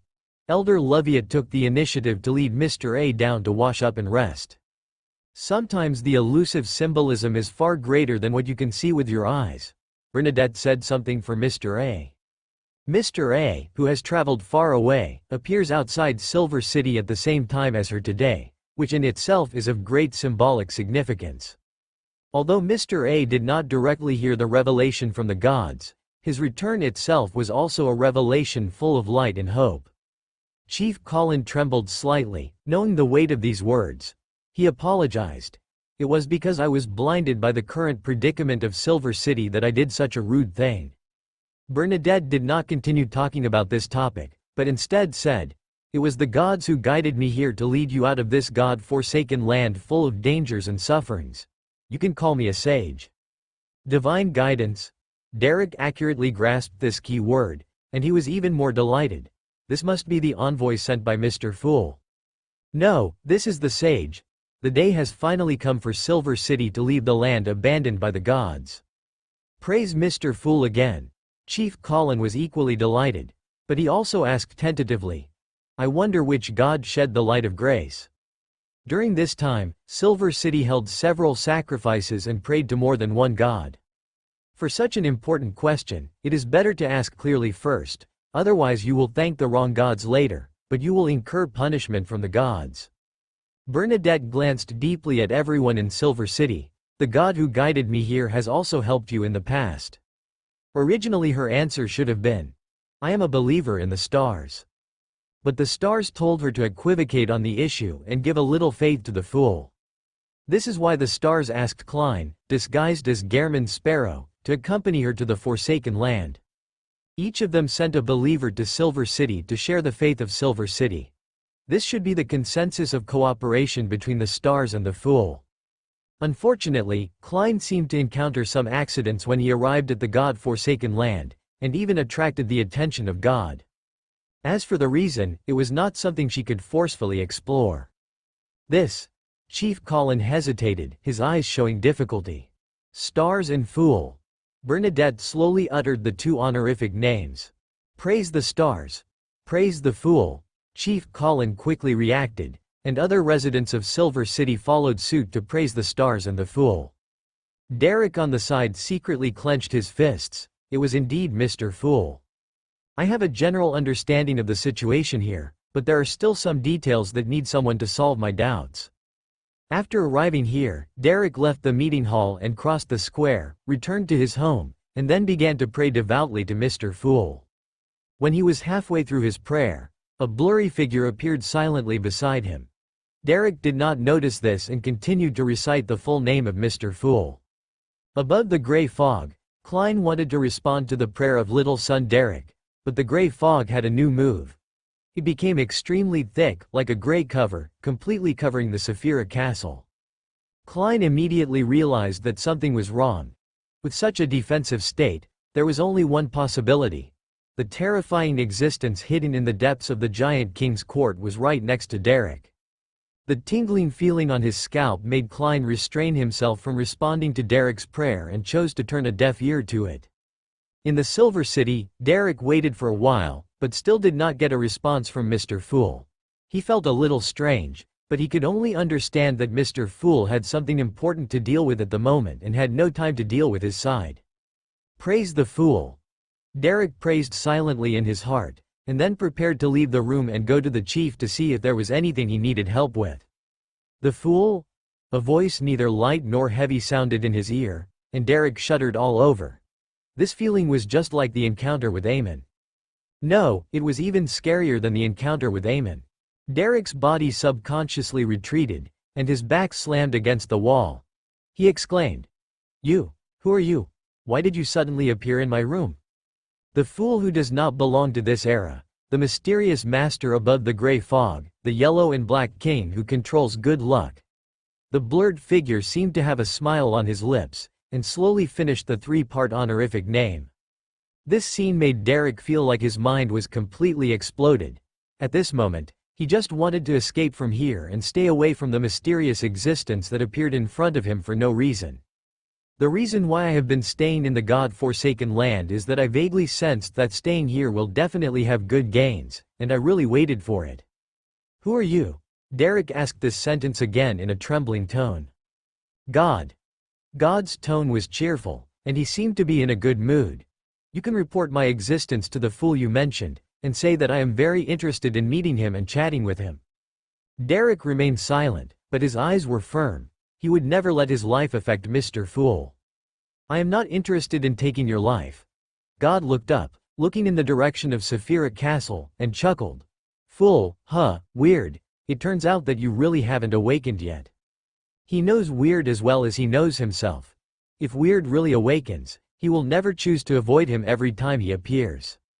After all, he has just awakened from the Chaos Sea not long ago, and his state is definitely not as good as Weird who awakened naturally from Saphira Castle. Under normal circumstances, Weird would run to the giant king's court to sneer at him, but the current situation is completely the opposite. Of course, this may also be Weird's fraud. He has always enjoyed this kind of thing, God? Derek was a little confused. His limited occult knowledge could not support him in knowing the meaning of this honorable name. There is also a mystery. Whose honorable name is this? What does it have to do with Mr. Fool? Derek could only bury these questions deep in his heart and remain silent to prove his loyalty to Mr. Fool. Silver City, a city-state that used to believe in the ancient sun god. I'm also a little interested.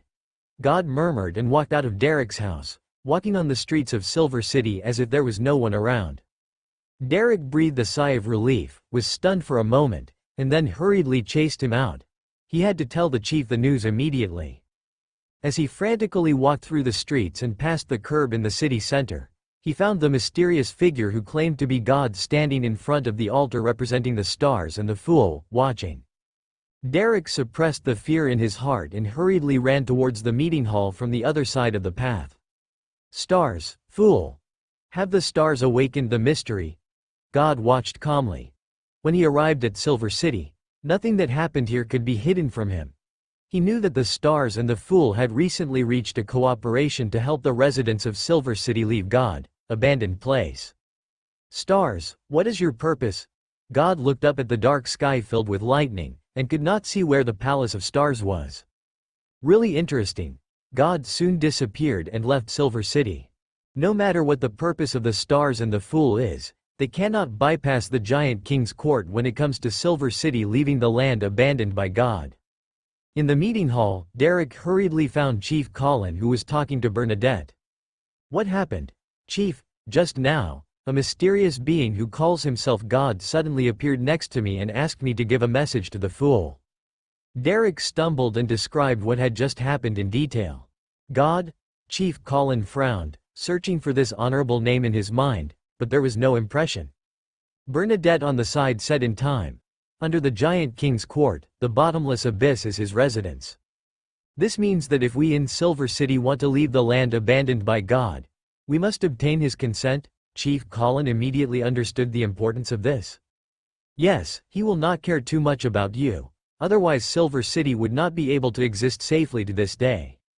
Chief Colin finally breathed a sigh of relief and hesitated. What is his relationship with the two gods, the stars and the fool?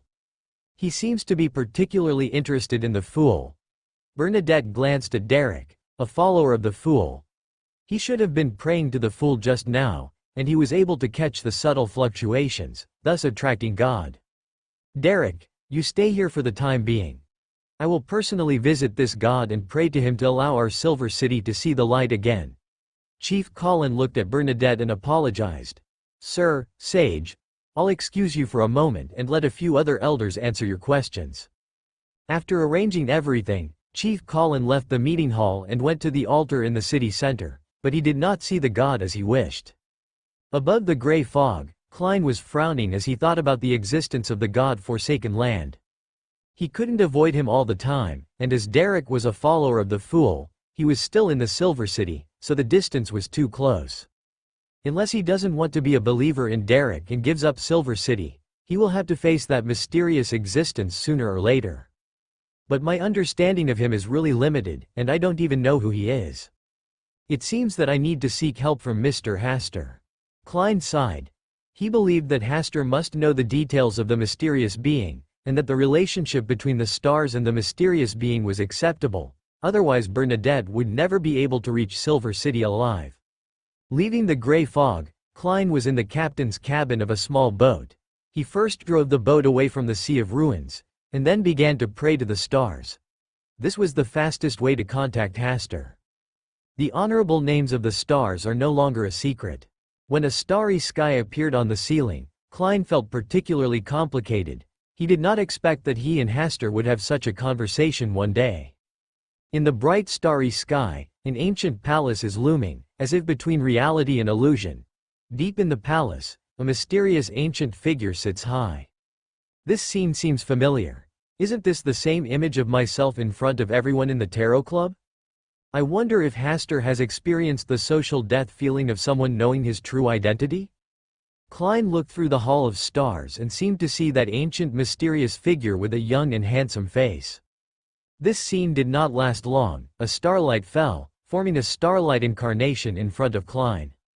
The starry sky and ancient palace that appeared on the ceiling disappeared. Klein looked at this Hastur incarnation and said with complicated emotions, Mr. Hastur, we meet again. Mr. Klein, it's been a long time indeed. Hastur nodded, then sat on the chair next to the tea table, and Klein followed suit and sat opposite Hastur. The two looked at each other for a while, feeling a little embarrassed for a moment. In the end, it was Klein who broke the awkward atmosphere. Mr. Hastur, you should know my identity, right? I know, Mr. Fool. Things have developed to this point, and there is no need to hide too much. Alas, this feeling of social death is really strange. Klein smiled bitterly and continued. Mr. Hastur was born from that light gate like me. I have never been to the gray fog, nor have I seen the light gate you mentioned. Klein was not too surprised by this answer. To enter Saphiric Castle, special conditions are required. One is to be born from the light gate of Saphiric Castle, and the other is to take one of the three extraordinary paths of fortune teller, thief, and apprentice. As for the third requirement, he is not clear at present, but it must exist. As far as he knows, Hastur took the Black Emperor path at the beginning, which is not in line with Saphiric Castle, so he cannot become the owner of Saphiric Castle. But soon, Klein thought of a strange place. When he first entered Saphiric Castle, he did not become an extraordinary person. Nor did he choose the fortune-teller path. This may be the third requirement. Everyone has a different path for everyone. This is very interesting and fair, Hasta chuckled and said. His start as a time traveler was very similar to Klein's, except that he inherited the Hall of Stars, while Klein inherited Saphira Castle. Klein had the Tarot Club, while he had the Star Conference. The same thing is that they both have a bright future. Mr. Asta should have traveled earlier than me, right? About half a year earlier than you. When did Mr. Asta know that I was also a time traveler? I think I hid it pretty well. Since he had already talked about it, Klein took the opportunity to ask some questions that were weighing on his mind.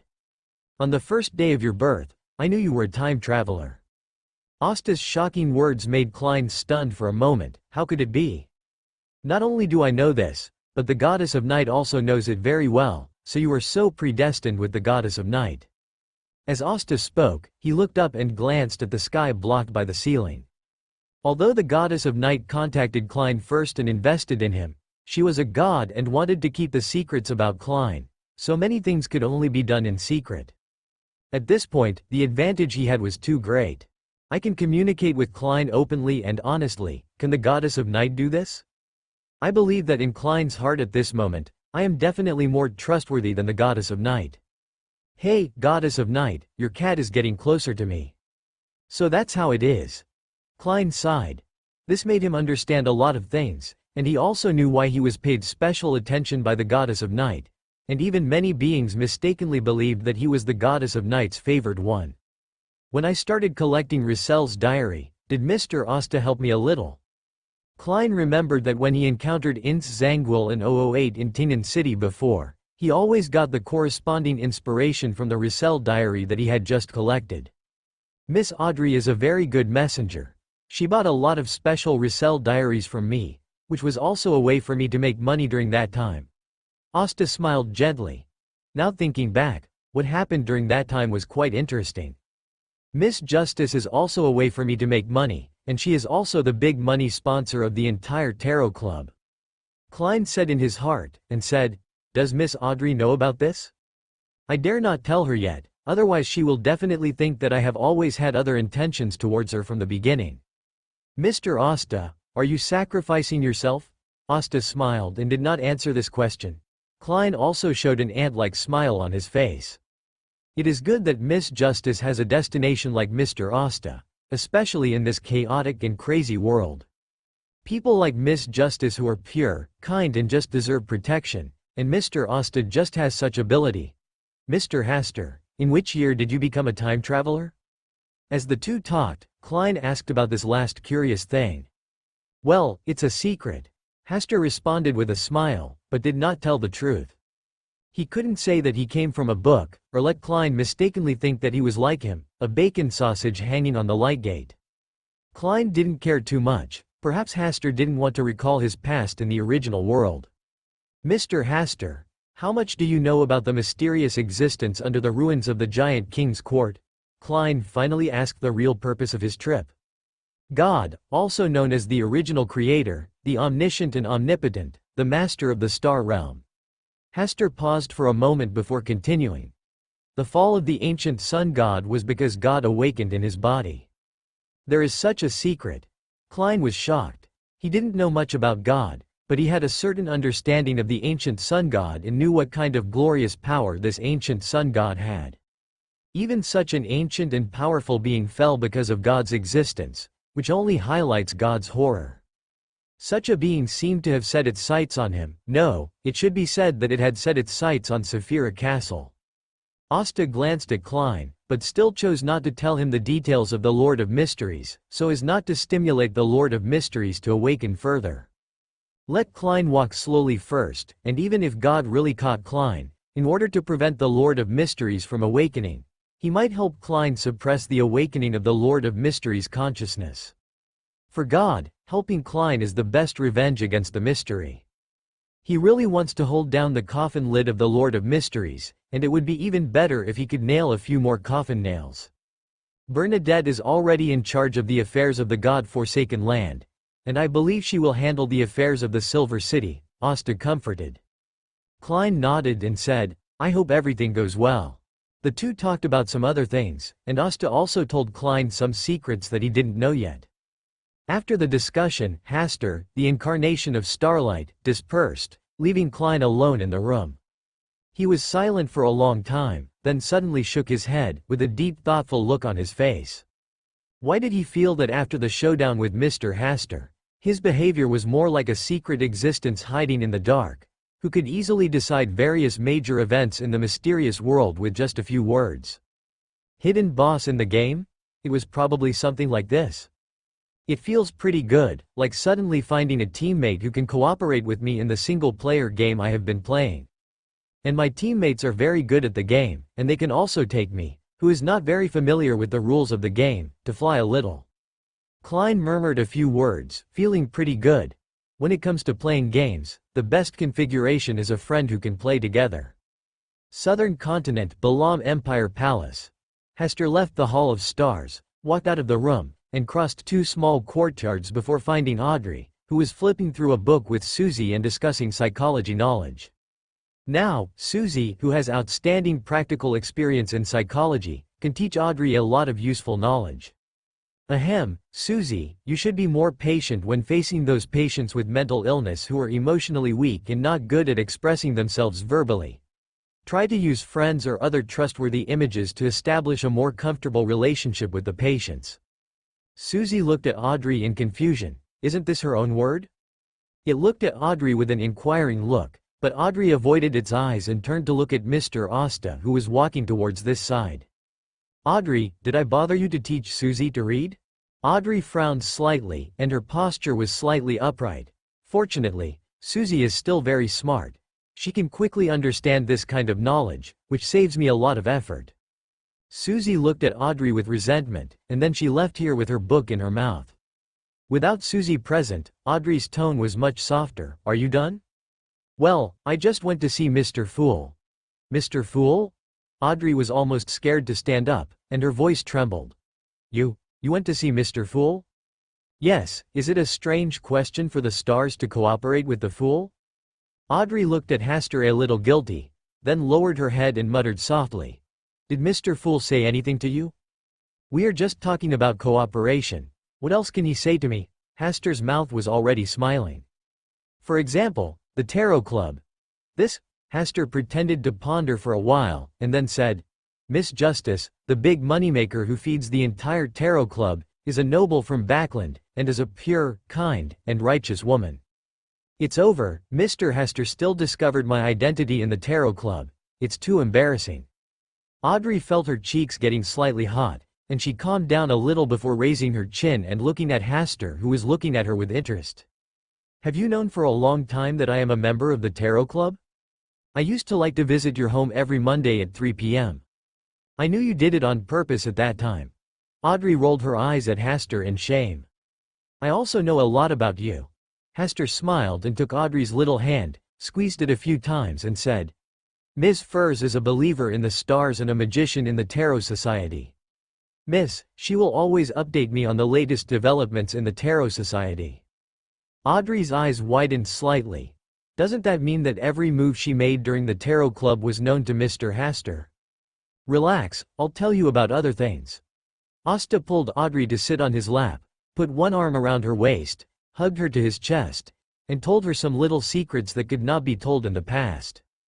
Now that Klein knows his identity, he has laid his cards on the table, and there is no need to keep hiding many things. Bernadette has stayed here in Silver City for several days. She spends most of her time in the book collection room in Silver City, reading through the knowledge from long ago.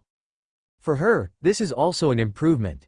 As for how to help the residents of Silver City leave the land abandoned by God, whether this can be accomplished ultimately depends on the conversation between the stars and that God.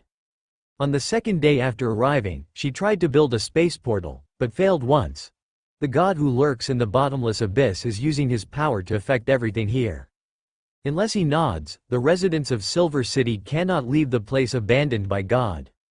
But she obviously doesn't have that weight. After a few more days, if no new oracle comes from the stars, then she can only communicate with the God personally on behalf of the stars. You are also a believer in the stars, right? While Bernadette was flipping through the books, Mr. A. who had been practicing for a few days, also came to the book collection room. "You have good eyesight," Bernadette just said calmly. Mr. A just asked this question and didn't ask anything else. Instead, Bernadette began to ask him about his adventures along the way. From his mouth, he understood more clearly what kind of land the gods' forsaken land was. Outside, Chief Colin was anxiously waiting for the arrival of the stars and the fool.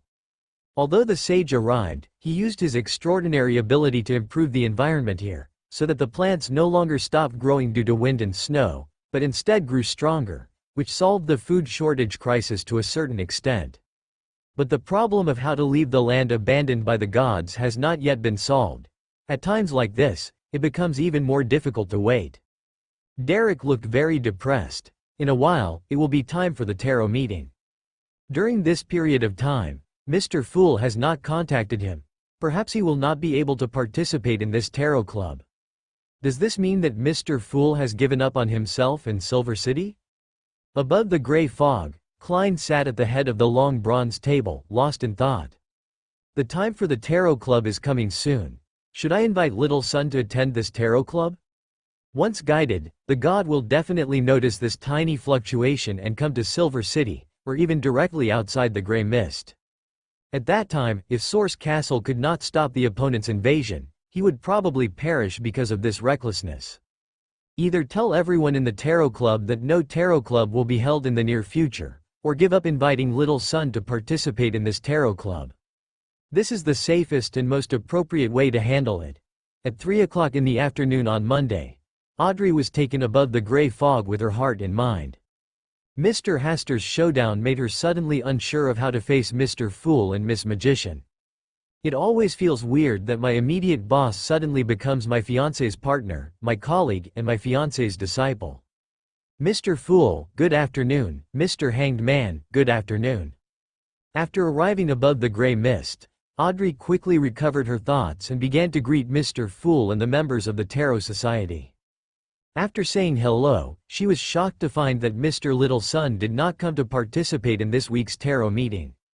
Not only her, but other tarot club members also looked curiously at the empty seat. Some interesting things are happening in Silver City. Mr. Fool tapped the table with his right fingers, attracting the attention of everyone in the tarot club, and said in a calm tone, "He can't escape for the time being, and can only miss the tarot for this week. Luo Wei, if you encounter a major incident in the future, you can also explain the situation in advance."